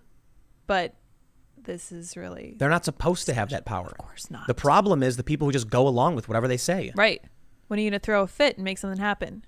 You know, how do you prevent something like that? Because our system is, of course, naturally hierarchical. And you have police. They're like, I don't know, my boss said to go do this. It's like, well, do you know what you're doing is illegal, right? Doesn't matter. My boss said to do it. You know what? I think I'm going to sound like I'm beating a dead horse, and I think you're probably going to agree with me, but I'll say it again. I think that the reason we're having this problem is because it's been good for so long. It's been too good for too long. We've forgotten what it's like. We assume that things are the way they are and that everyone's got our best interest at heart, and we've forgotten that, you know, our great-great-grandparents were pioneers and that our grandparents fought in wars and that this is actually something special and different. And we don't travel that much and we don't see other countries. So we're like, all right, so this creep, we don't pay any attention to it. We just kowtow to whenever someone tells us you're going to do this. It doesn't matter if it breaks constitutional law or whatever. We're going to do it because it's the way things are. Oh, man. So what you're saying is the people of this country weren't sleeping while their roommates were stacking objects on top of them. They were awake, Yeah. but stoned. Yes, I think so. That they're like, and immediately all of the stoners are like, "How dare you!" I'd push the dislike button if I didn't have to get up. I know, right? I'm kidding. It's a joke. Yeah, All kidding, I man. think you're right though, because sleep is something relatively involuntary, and being like drunk or stoned is something On that downers. Yeah, on downers. You're kind of sleepy. You're out of it. I get it. You're like, It I feels feel good, man. sometimes. I don't Yeah. know. They're stacking stuff on top of me, but I don't care. That's a problem for future me. And then, yeah. And then they're like about to balance the gigantic wrench on top of your head. And you're like, oh man, that might fall. And it does. And it hits your toe. And you're like, ah. You're freaking out. And now it's finally so bad, but you didn't do enough before. I don't think, I honestly, I don't know if there's like an actual way to solve that without some kind of different system. I know a lot of people love to bring up Starship Troopers. Yeah. Have you ever read Starship Troopers? I haven't. Or seen the movie? No, I've only heard like little snips about it. And Yeah. it makes me want to read it and watch the movie. We should watch the movie. Movie night. Yeah, the movie is weird because apparently like the interpretation of the book in movie form like turned everyone into Nazis. Well, that's annoying. Yeah, like Sargon did a thing about it where he was basically like the Society of Starship Troopers is supposed to be a liberal society. Yeah. I don't know. I'm not going to pretend to know all the details. I'm sure Sargon knows way more about it than I do. But the general idea is that service guarantees citizenship. Right. If you serve in any way for a couple of years, you gain the right to vote and participate in public matters. Civilians have full rights, but don't vote and don't, run for office and stuff like that. It was an interesting idea because it makes sure that only the people who actually are working to better. That's interesting to me because, when women got the right to vote, similar responsibilities were not required of them as were required of men. Yep. And even then I saw that as being a problem. Like, I think it's great. I think everyone should have a say in what happens in the world. I think women are important. I think having families is important and doing whatever you want to do is absolutely pivotal. But if you're going to have rights, you should also have responsibilities. Men still have the draft.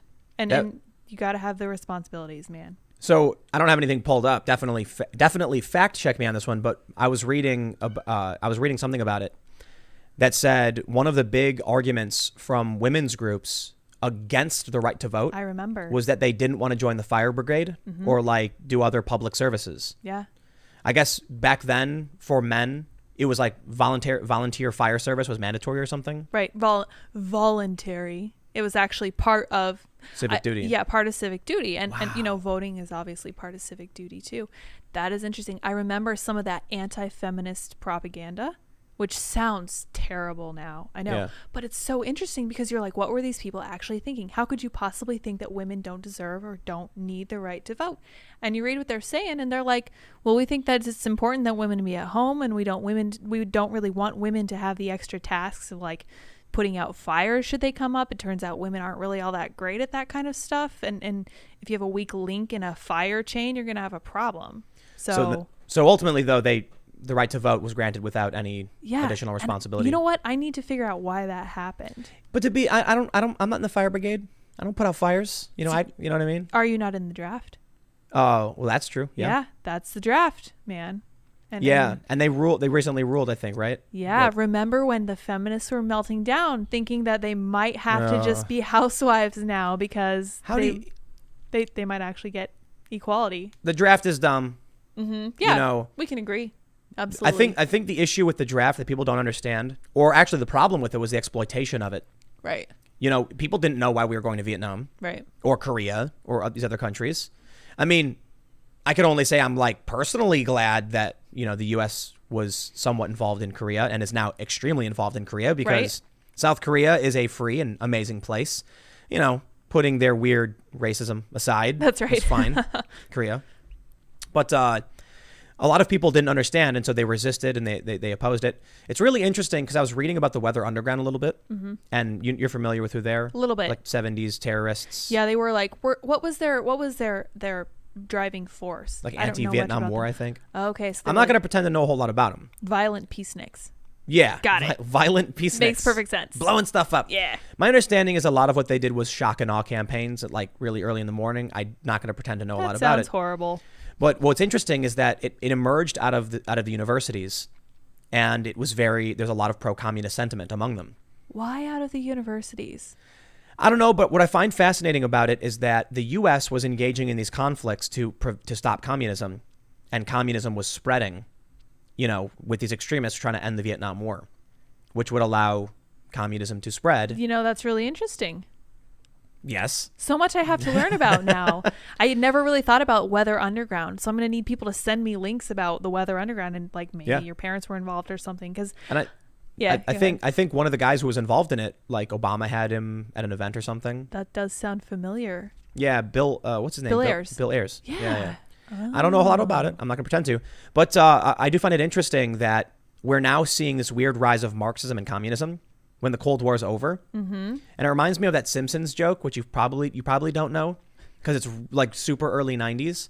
But the joke was that it flashes to the UN, and then Russia says something about, you know, missiles or something, and they're like, he says something like USSR needs something or other, and they're like, wait a minute, Russia? And then he starts laughing, and then he like hits a button, and then Russia turns back to the USSR, like they're back, the Cold War is back, or something.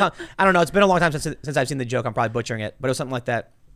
And so a lot of people have been saying a lot of what we see in the U.S. that's destabilizing us were the seeds planted by enemies, you know, during the Cold War that were supposed to take root in 20, 30, 40 years.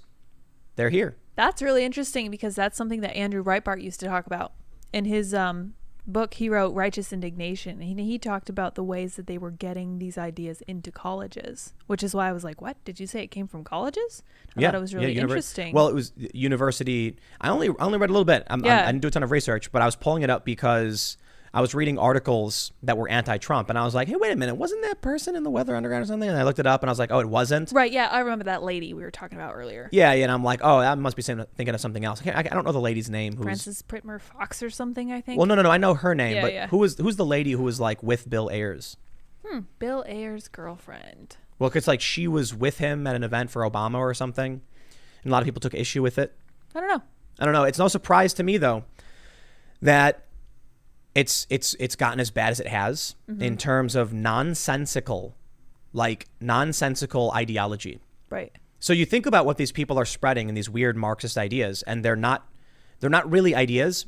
I would kind of like. Are you familiar with how do you pronounce it? Prion diseases. Yeah.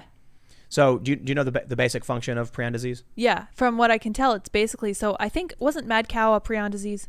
I think so. I know Creutzfeldt-Jakob is, and these are diseases that you can get from eating other people. Okay, so that I avoid sounding dumb. Can you explain to me how a prion disease works? Do you know? Kind of. So I'm putting you on the spot. Yeah, but you're the that's fancy fine. doctor. So I'm not a fancy doctor. So I don't know exactly. My problem is that I'm starting at a deficit because I'm not entirely sure what prions are, but I do know that it works against the structure of the brain. So it's eating out holes in the brain.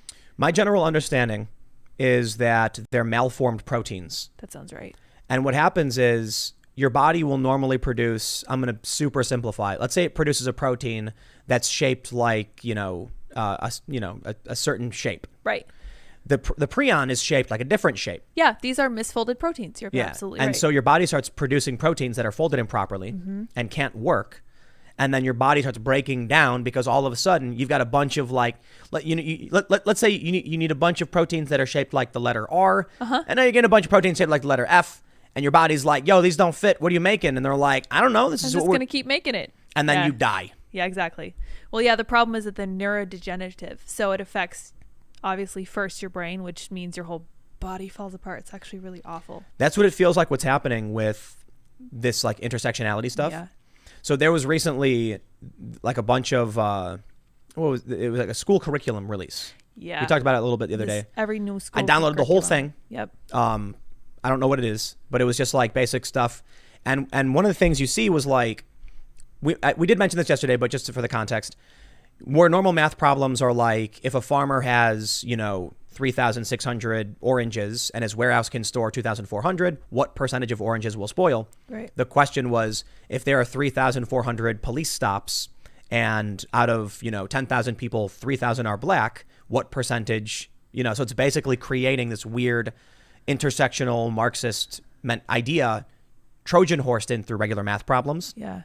Well, now you're seeing too that the 2 + 2 = 5 thing. Yeah. Like that to me feels like a prion disease. Well, you want to talk about a misfolded protein. You try to inject the idea that 2 + 2 = 5 into building a rocket. Boom. You're going to have some problems because, and this is really interesting to me, the curriculum, because if you lay this out at the ground level and then you go from there, everything else is gone. Everything else falls apart. Absolutely. I think this is an accurate analogy. Yeah. So now as a society, in every level of government, like in all over the place, you have these weird programs that produce nothing. Like, it's interesting when I heard you have all these companies promoting diversity and they're not promoting function and practicality. So let you take a look at Gillette, for instance. What does Gillette do? Gillette razors. They make razors, You remove hair from your body. Yeah. Okay. And so they made a commercial that was about men being toxic. Yeah. I'm like, what does this have to do with selling razors? I used to always talk about this with my friends. I'm like, can you please just give me something where like the commercial is a guy going, hello, I make razors. They're pretty good. It has 3 blades. It doesn't hurt your face and it takes the hair off. Give it a shot. I think it's great. Thank you. Can't commercials be like that? That's how commercials kind of used to be, right? Yeah, they remember the commercial for Head On? Do you remember that? Yeah, with the stick that you put on your forehead. So weird. It's really, really but weird. But the commercial worked. Yeah. Because it just repeated itself 3 times and then stopped. Head On, applied directly to the forehead. Head On, applied, and that was it. Yeah. You know what the opposite of that commercial was? What? Have you seen the Quizno commercial with the weird animals screaming? No. It's considered like one of the best advertising campaigns ever because it's this really creepy thing of like animals screaming a really awful discordant song about sandwiches. And they're like weird animated things screaming. Yeah. And people just will never forget it. I think I had a horrible nightmare about this once. There you go. But I would never forget it. Holy cow. I guess you're right. The head-on thing is like a good ad. So anyway, back to the point with Gillette. These are companies that are prioritizing making an advertisement about men being toxic and not about a good product. Yeah. Surprise, surprise, the company is like losing money. Yeah, they're not doing so great last I checked. To be fair, though, a lot of people play this up like this big go broke thing when actually the company was doing poorly already because of these subscription services. Yeah. You get cheaper razors, like Harry's or Dollar Shave Club. Dollar Shave Club, Harry's. Yeah. And Gillette was maybe we'll try and call men bigots. Maybe what made them think that would work? Well, their next commercial was kind of reversal. Oh yeah, the next commercial they did was like this ripped blonde hair, blue eyed white guy with a white family. Yep. And he was in the Celebrating military being with a family. So it's like, dude, we like you got complaints about it, man, but that's like entirely in the other direction. Anyway, the point is, you're not. Why would anyone support a company whose focus is on improving diversity instead of like making socks? You know what I mean? That's my first criteria when I'm looking for socks. It's to know what they think about me as a woman. That's the only thing I care about. And my delicate feminine feet. I mean, I think this is part of the problem I mentioned earlier, where media can only go in one direction. Yeah. But this is what I mean when I talk about the prion disease. Yeah. It is a cultural prion disease where these companies are, there's malformed proteins spreading throughout the company.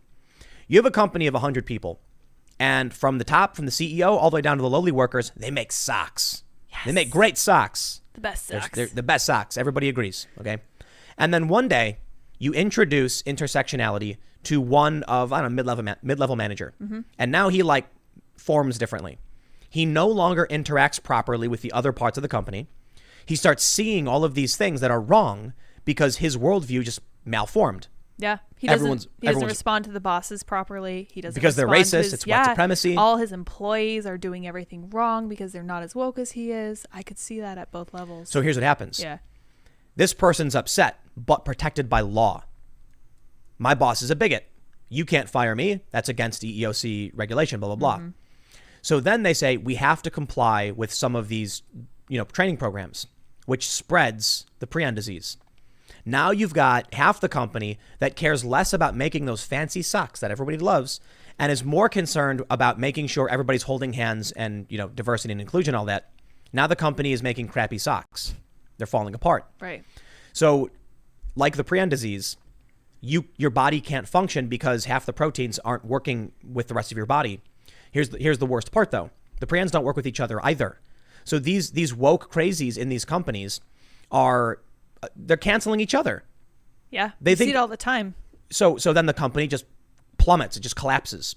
Scale that up to our country, and that's what's happening. Yeah. You've got Bill de Blasio with painting Black Lives Matter, with no permit, with taxpayer dollars, with all the NYPD. That was malformed proteins that don't mesh, that make no sense, that is damaging. Supporting the riots, damaging. The riots, damaging. 9/11 Memorial, part of the cohesive structure, tradition, memory, memorial. We no longer fit with that. It's right. It's being ignored. It gets shut down. The fact is not that it was going to be stopped. I should say, it's not like somebody decided we're going to shut this down. The problem is that there's magic money to manifest out of nowhere for Black Lives Matter. How do we ever get to a point where they had to consider not having the lights? How come it couldn't have been the city of New York guarantees that if you ever don't have the funds or the manpower, we will guarantee it by any means necessary? Right. We as a society, whether it actually ends up happening or not, prioritized a new fringe, unhinged ideology with no real goal that can only sow discord over remembering those who died and whose lives were sacrificed in trying to save others. It sounds to me like the 9/11 Memorial was built when we all came together to recognize, what it means to be an American, how we stand together. And that was when we were very, very unified. Yeah. We built this memorial and we pledged to never forget. Now we have this expanding, malformed protein spreading throughout our culture, and it existed during this era too. Oh yeah. It was in the universities.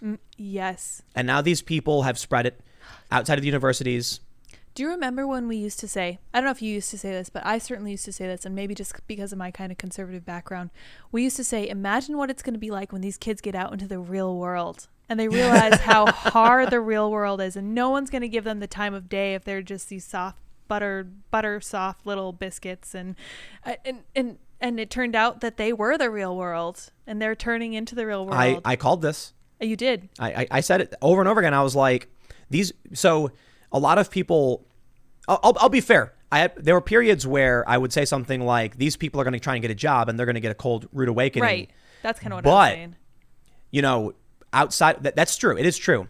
So separating the micro from the macro, you get some of these kids to graduate. They go work for a company and the company's like, what? And they go, oh.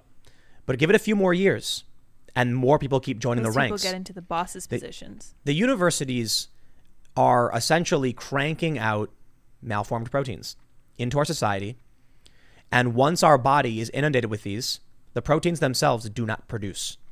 It is the equivalent of Gillette arguing about toxic masculinity instead of just giving me a face trimmer, a beard trimmer or something. Right. So imagine what happens when you have the CDC. 10% of its employees have demanded they sign onto a letter calling racism a public health crisis. Yeah, makes That's literally no terrifying. sense. So what happens when our manpower for the CDC is overrun by this nonsensical ideology?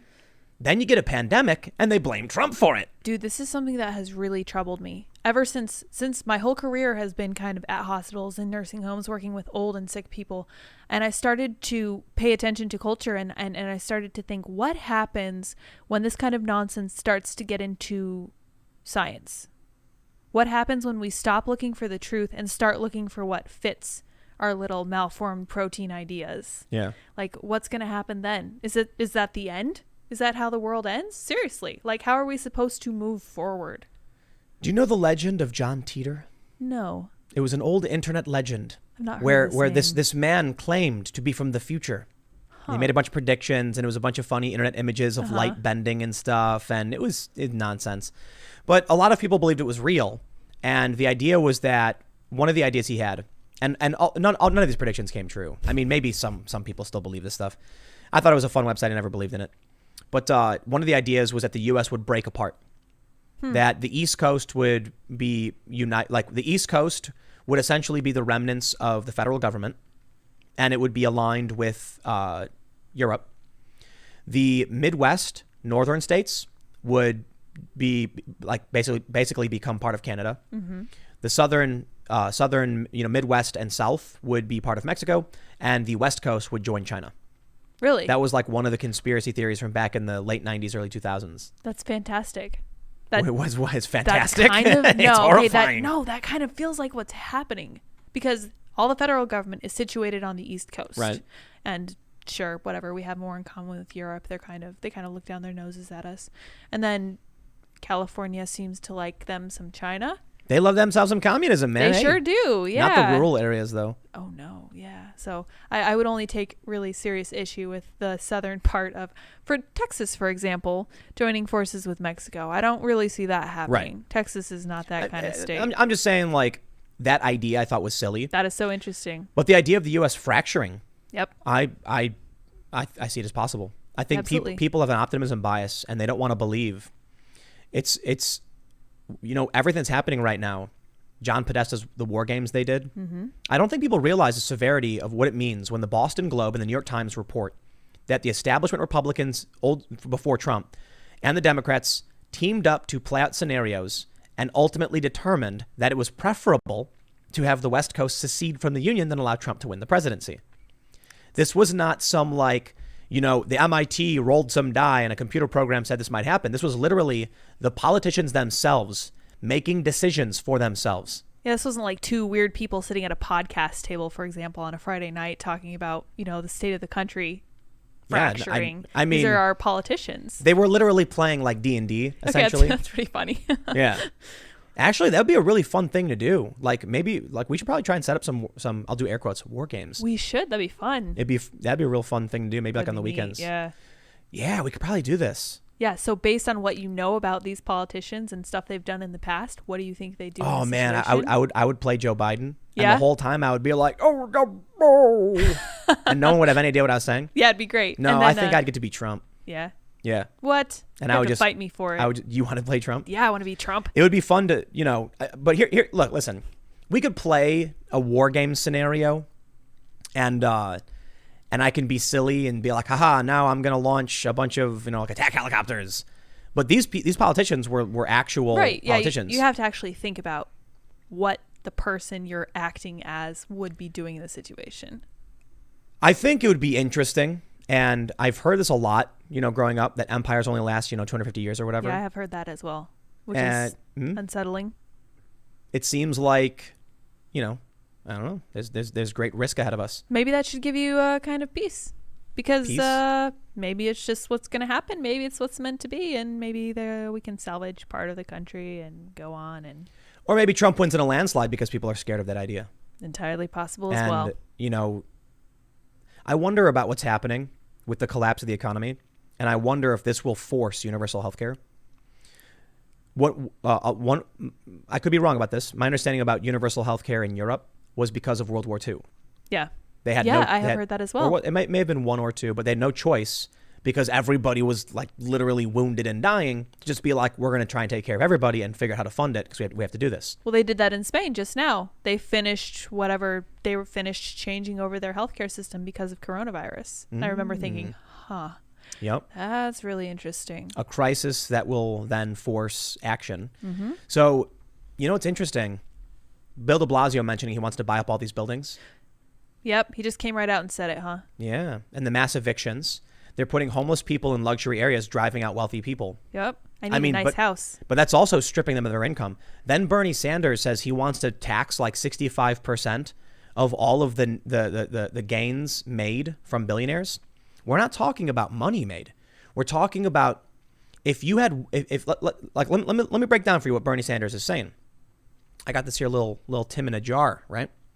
Let's say this is worth $5. Yeah. And then because of the pandemic, a cork and a little glass tube and the things required become extremely rare. And now it's worth $100. Yep. Bernie's plan would require me to sell this and then give him $65. Wow. So the idea, so it's a tax on the wealth gains, not cash. Wow. So if I have no money and this becomes valuable, I have to sell it? I guess so. I guess so. Yeah, because you can't afford to cover however much he wants from you. I wouldn't be surprised if following all of this, we see a bunch of more social welfare policies enacted very heavily. Yeah, and I see that coming from the right or the left. I don't really think it matters. I mean, if the country stays together. It will. Yeah. But I guess we could just say don't have an optimism bias. Yeah. An optimism bias is basically when people think it can't happen to me. Yeah. Everything's always great. It's going to be fine. And then it's not. So would you say that an optimism bias is what they had in 2016 when they were just sure that their candidate would win? Hillary? Yep. Definitely. Yep. So they have it now too. Yeah. They picked Kamala, and I saw this progressive guy I know say, well, I still think Trump was going to lose. And I'm like, man. You just keep right on thinking that, bro. Yeah. Yeah, and then you're going to lose. Yep. It's I want them to lose. That's the point. all the Hillary people who sat at home, we'll see if they learn their lesson. I kind of believe they didn't. Yeah, because I don't think they can. Yeah, I don't think so either. They keep advocating for censorship and then getting silenced. They're like, wait. No, like the Young Turks. Yeah. You know what, man? I've said it a million times, but the progressives should have been behind Trump. What makes you say that? That's a little crazy. Because the Democratic Party, the establishment, if they get back in, the progressives are done for. Trump. But that would require them to plan ahead a little bit, think Yep. down the road. Well, so what happened now?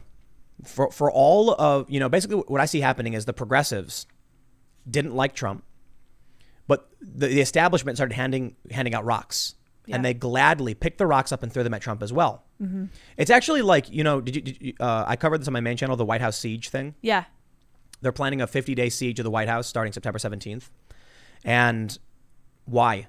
So that the Obama administration's, second in command can take the reins. Yeah. That's what they said. They were like, obviously they want revolution, nothing less. They say that.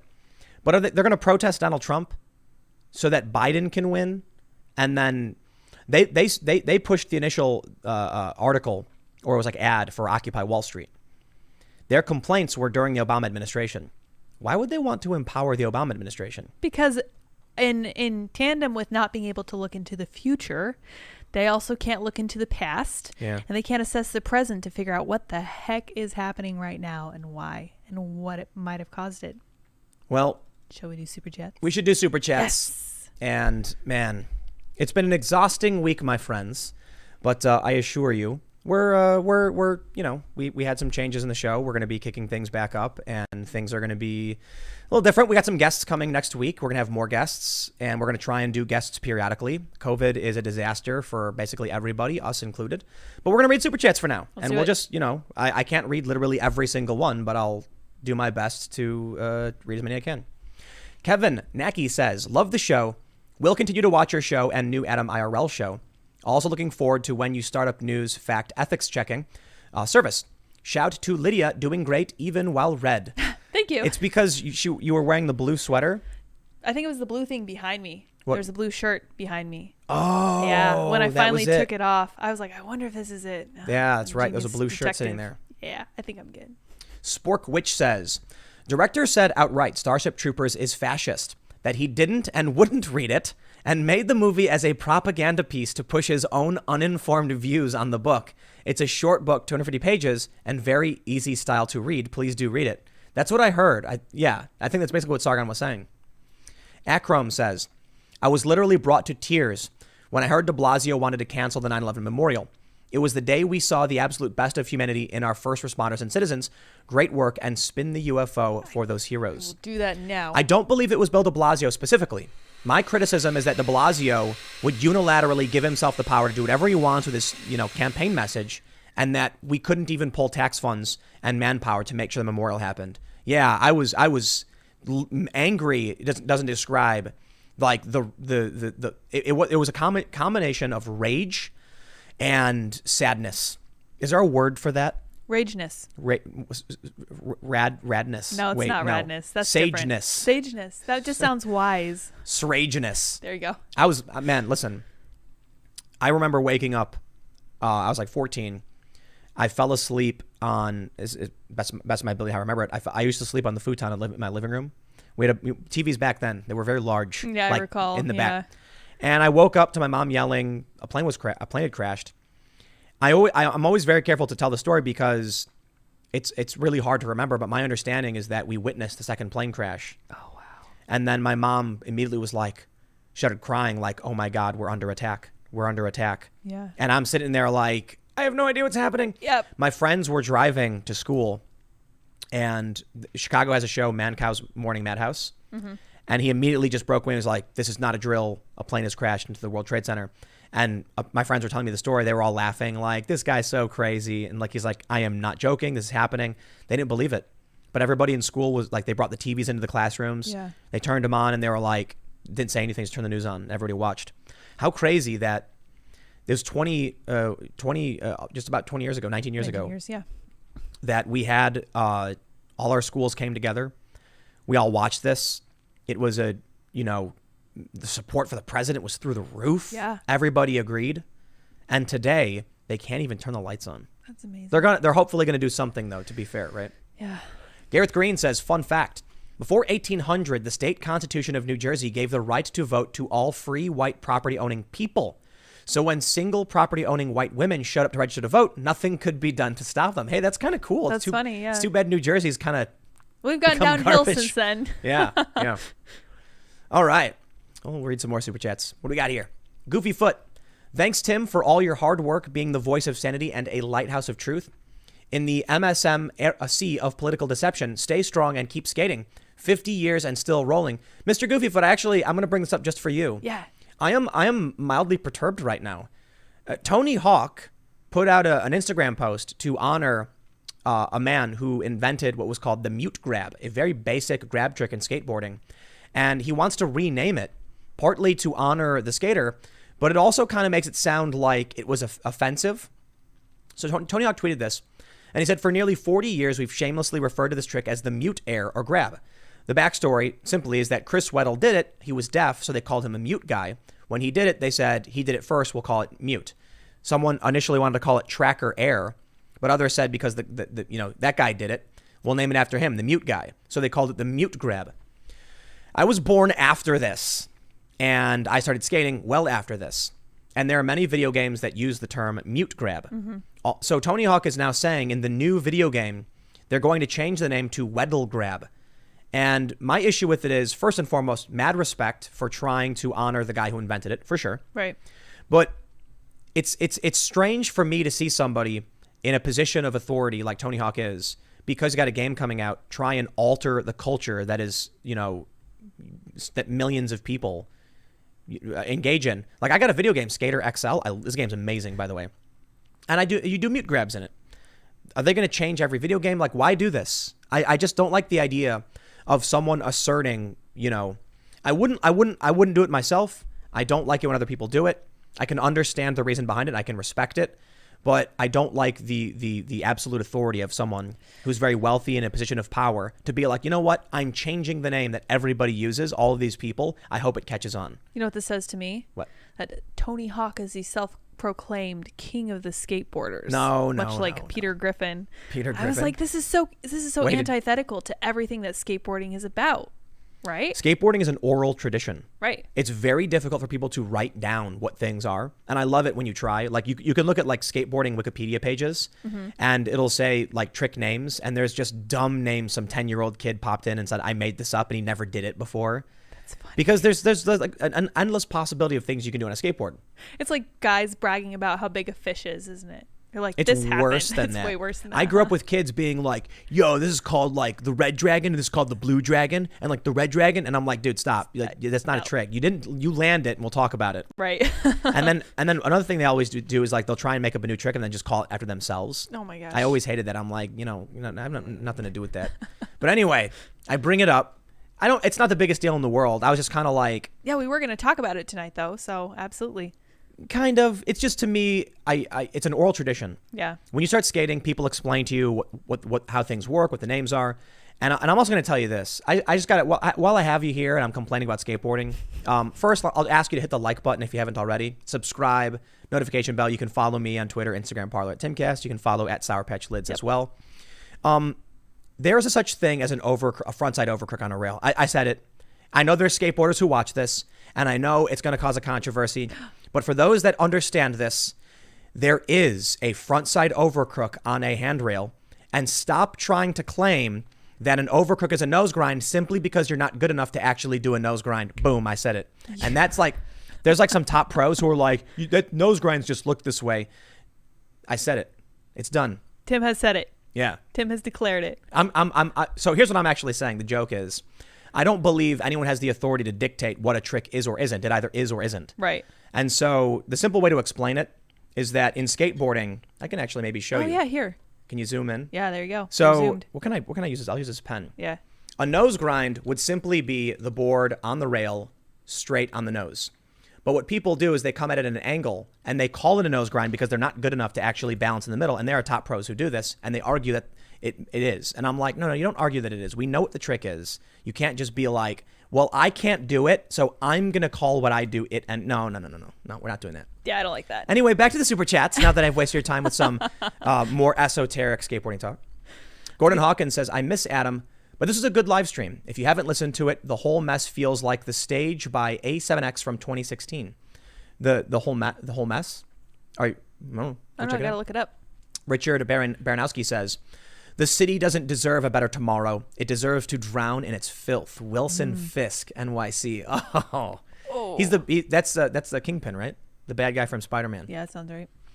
Zool says, John Teeter might not have been right, but if you know anything about Nostradamus, a 15th century astrologer, he had predicted the rise of Napoleon and Hitler, both world wars and 9/11, maybe suggests to Adam to do a deep dive. That'd be cool. I don't know if Nostradamus really did that. There's some really interesting parallels, but I think it's the challenge is how much did he predict that wasn't true?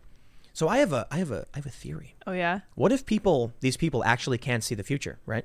But the future is not woven yet. Here's how I look at. I imagine time, if I were to simplify it, where we are with timelines and futures and variables would be that where we are right now is where the braid is being made.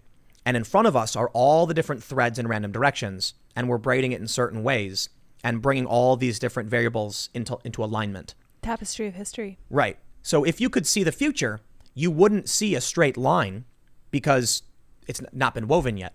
You'd see all the crazy variables.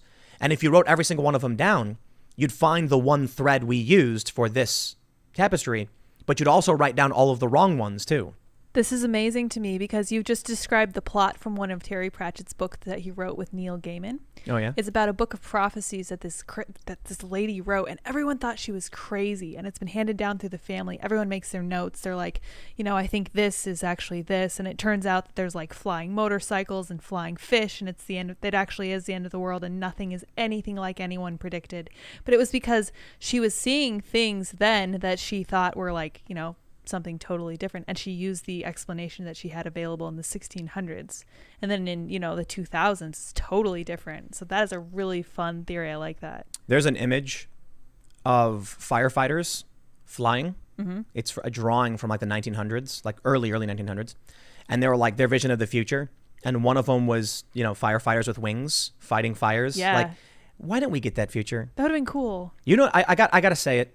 I know people love to romanticize the past, but when I saw this story about the Blockbuster in Bend, Oregon, so for those that don't know, they created a 90s living room, and there's a VCR and VHS. It's the last Blockbuster, and you can Airbnb it and come and have a 90s movie night.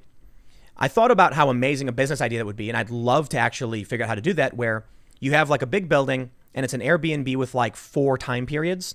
How cool would it be if you were like, I'd like to rent the 90s room for the night, and you'd go in, everything's from the 90s, you turn the TV on and it's playing TV from the 90s. You open the fridge and there's snacks. And everything's 90s. Yes. It'd be probably hard to do, but it would be cool, and all the technology is, and just like to exist in this bubble.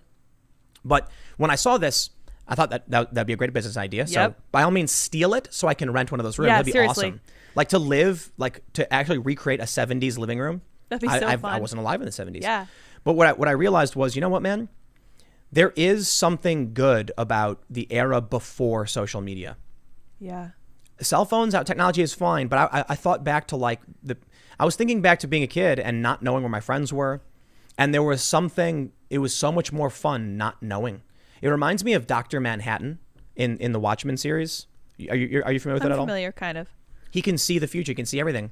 And so like one of the lines in it is that when he's fighting the bad guy uses tachyon interference so that he can't see the future. And he's like, I almost, forgot the thrill of not knowing something. Yeah. And I'm like, it's kind of where we are right exactly now. Where we are. Where it's like we know where everyone is all the time. In fact, you can get an app. I remember the first time this came out where you could see your friend on a map. That was Like, so weird. They were like, dude, download this app and you can like see where I'm at. I'm like, whoa. That's crazy. The mystery is gone. Yeah. Do you remember when cell phones had radios? That brief period where like someone would have a cell phone, but they'd pick someone's, name and then just press the button and go, yo, what up? No, that's awesome. Yeah. Where was I for that? I don't know. It was like Probably, Boost 3 years Mobile, old. but all the drug dealers were using it. That's funny.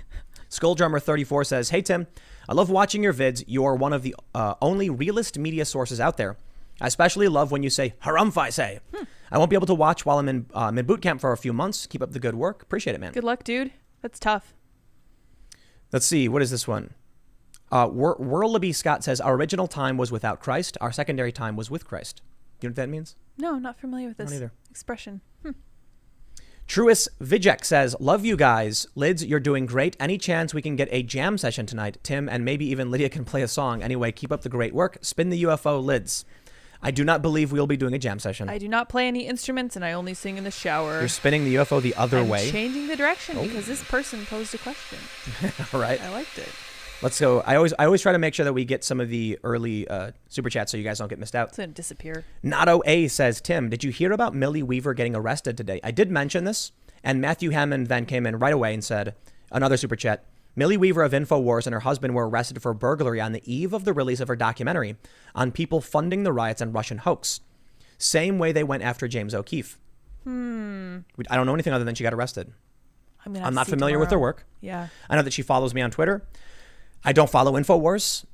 Not a big fan of InfoWars. Yeah. But I'm not going to say anything about people I don't know other than I watched the video of her getting arrested and it's weird. That timing is weird.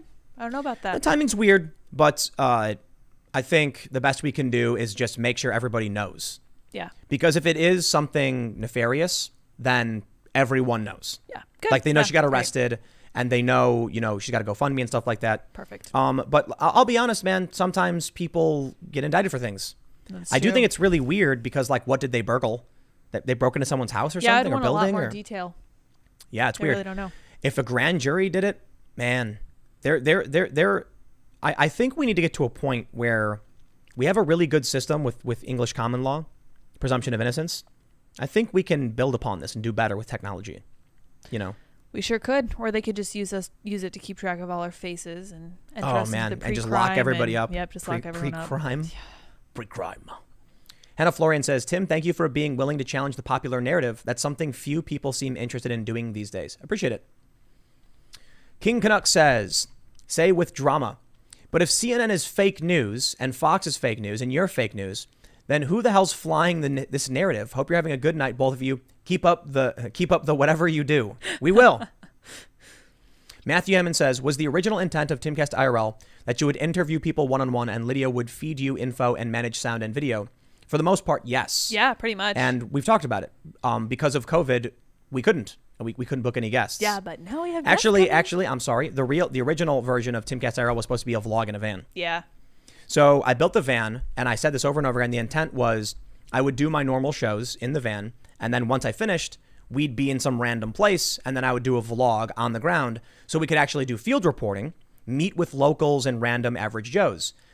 Impossible to do. Yeah. With that van, you would need like a full bus. I would need like a tour bus to be able to pull that off because you need 2 or 3 people who can drive. I have to be able to stop to do my normal recordings. Then we need to organize and set up interviews with people. I think it would be an amazing show. Like, imagine just pulling up into literally the middle of nowhere, Oklahoma, in the Panhandle, and then just showing up, and there's like a town of 500 people, and there's like some dude, and he's like, I would love to talk to you about how I feel about what's going on. We totally did that on the way back from California. Remember, Like, talk we to random stopped? people? Yeah, we talked to this lady in the gas station. I was like, Yeah. where the heck is Tim? And I went back in. That was and in talked to Arizona. This lady. Yeah. And she was straight up like, we're not concerned about any of this at all. We're all preppers.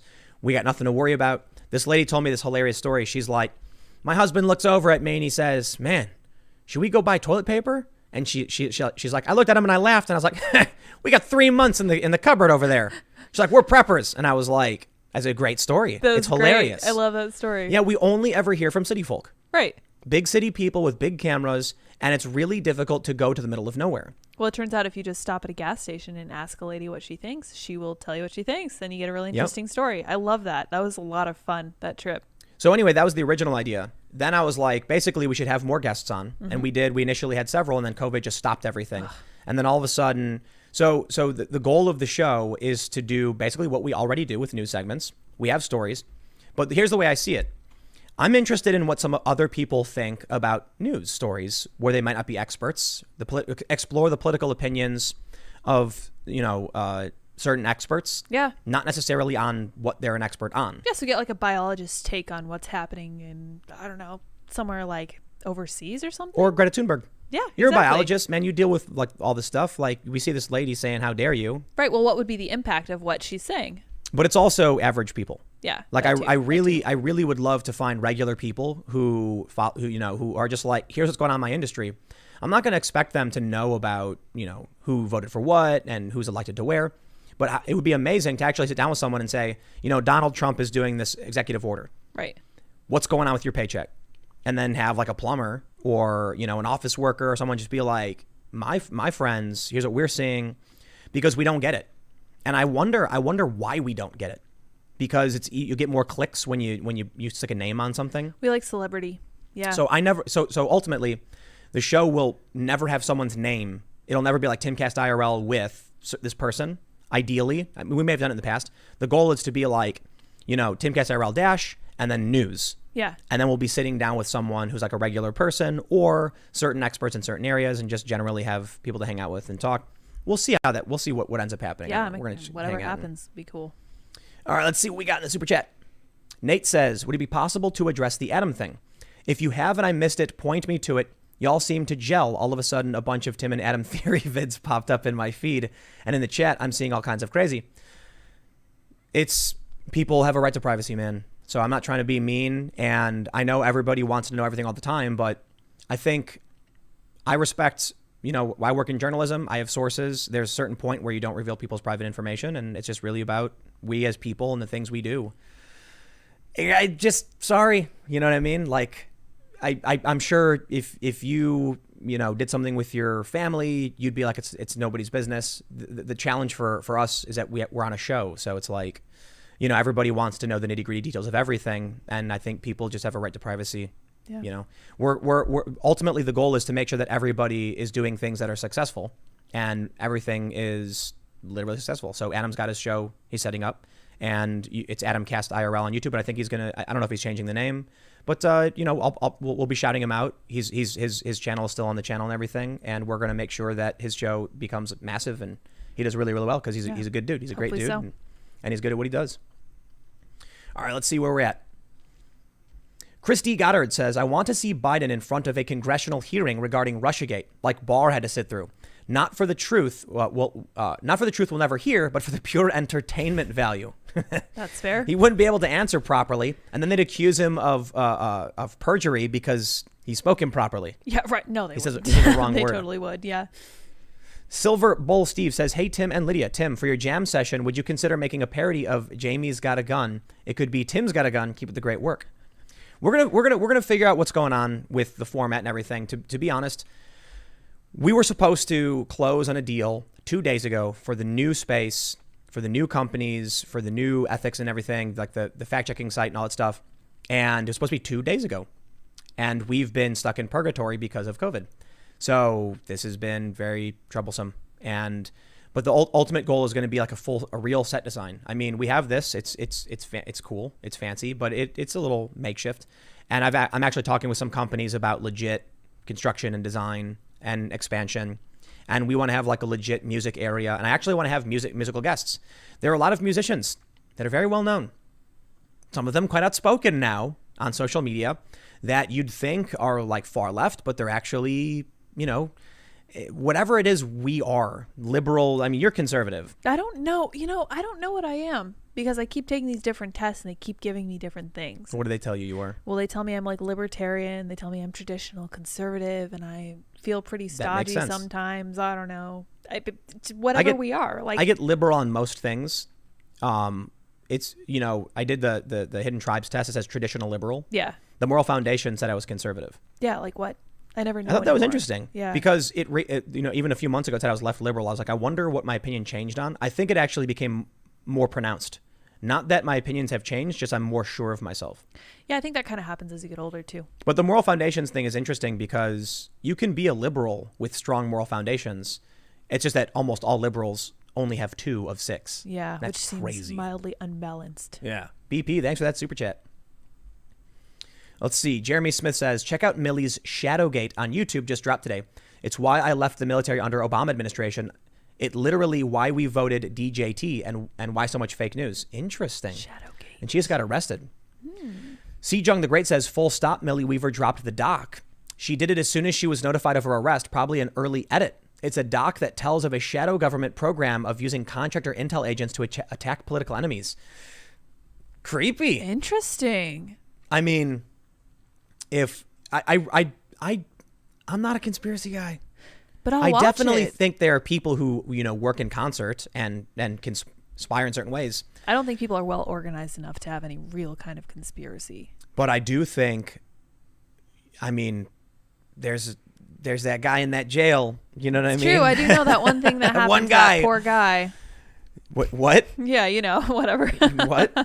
There was a guy in a jail and he's no longer with us. Yeah. Yeah, I don't know. Yeah. Strange.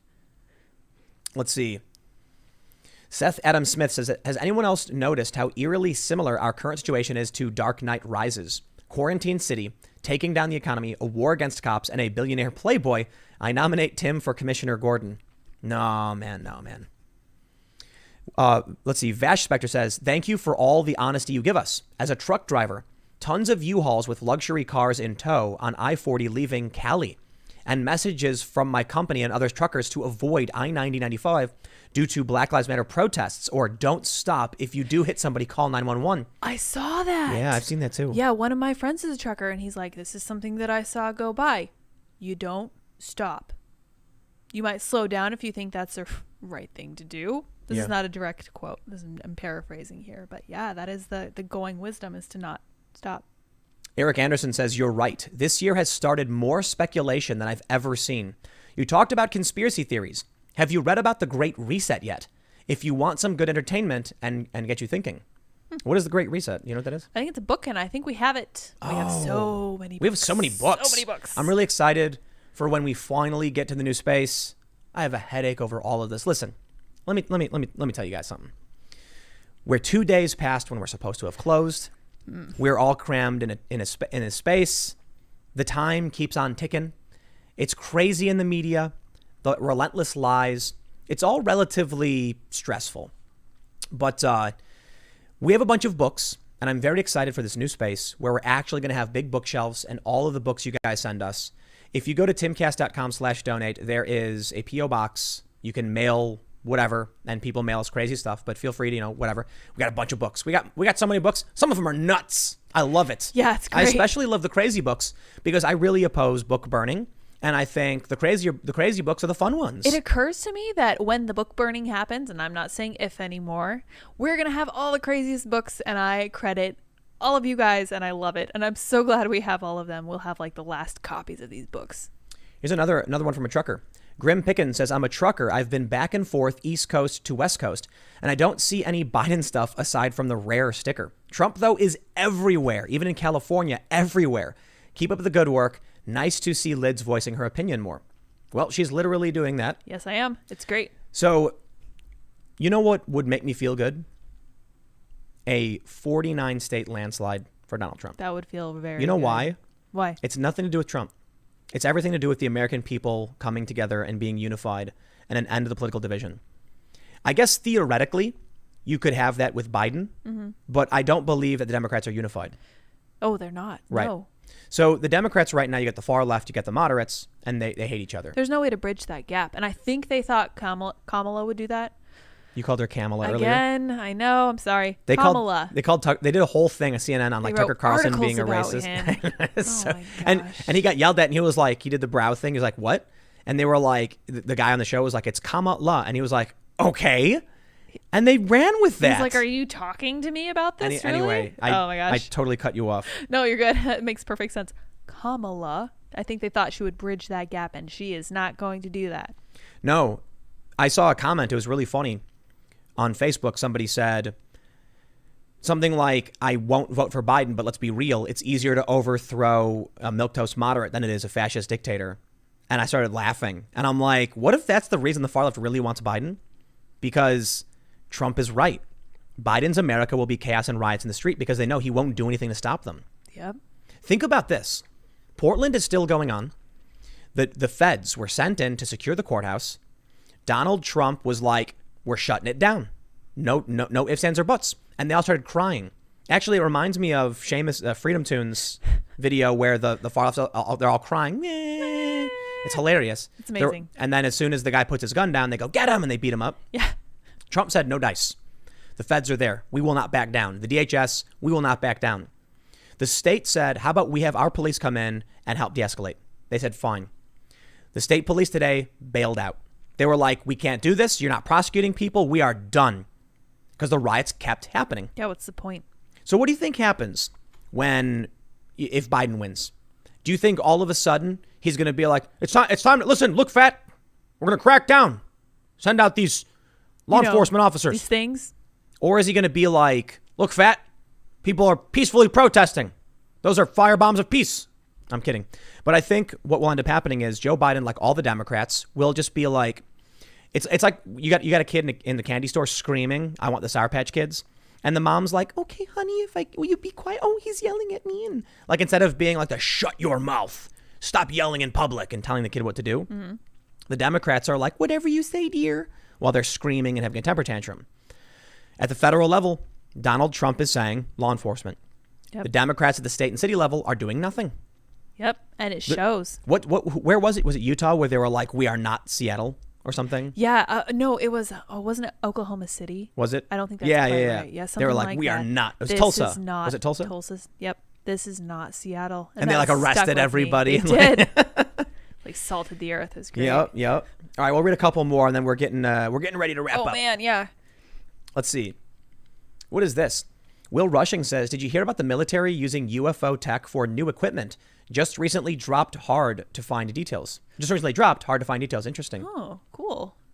Let's see. Connor Astron says, can you put a list of all the books you have? That's actually a really good idea. Yeah, we'll have to put it together. We have a massive amount of books. We do. And once we get a big shelf, I think we'll do like a high-res photo and then catalog them. As we pack them to move, we could do that too. Yeah, we can catalog. We get some crazy ones. Someone sent me like I get manifestos all the time. Yep. Like it's like I'll get a packet and I'll be like, it's a manifesto. And it's like somebody will type up 100+ pages. I'm really impressed by the amount of work they put into it. I don't have any time to read someone's like personal 100-page thing. So I'm not trying to be disrespectful or anything. Much respect for that. Yeah. following through on that. That's amazing. White balance on the camera. Yeah. No blue shirts on the back of chairs. Yeah. Turned her turned Lydia into a tomato. The I best can't speak. tomato, frankly. Okay, everybody. Yes. We are. It is past 10. No jam session. We're gonna figure out how we're, pushing things up and getting things in gear, and we're gonna hang out and do live shows, and that's just what we're gonna do. So thanks for hanging out. We'll be back Monday. Of course, we'll have clips up of the show today, tomorrow. Yep. Monday we will be back, and of course I do all my morning segments. So for those that don't know this, I think most of you do. I do basically. It's like 4.5 hours of like recorded content every day. So you can check out timcast.net, which links to my main channel. And you can go to timcast.com/donate. Down at the bottom, there is a donate. There's a P.O. box. You can send us cool things. And don't forget to follow me on Twitter, Instagram, and Parler at Timcast. And you can also follow at Sour Patch Lids, LYDS, on Twitter and Parler. There we go. And we will be back. We'll be back Monday at 8 p.m. Correct. Thanks for hanging out, everybody, and we will see you all next time. Bye, guys.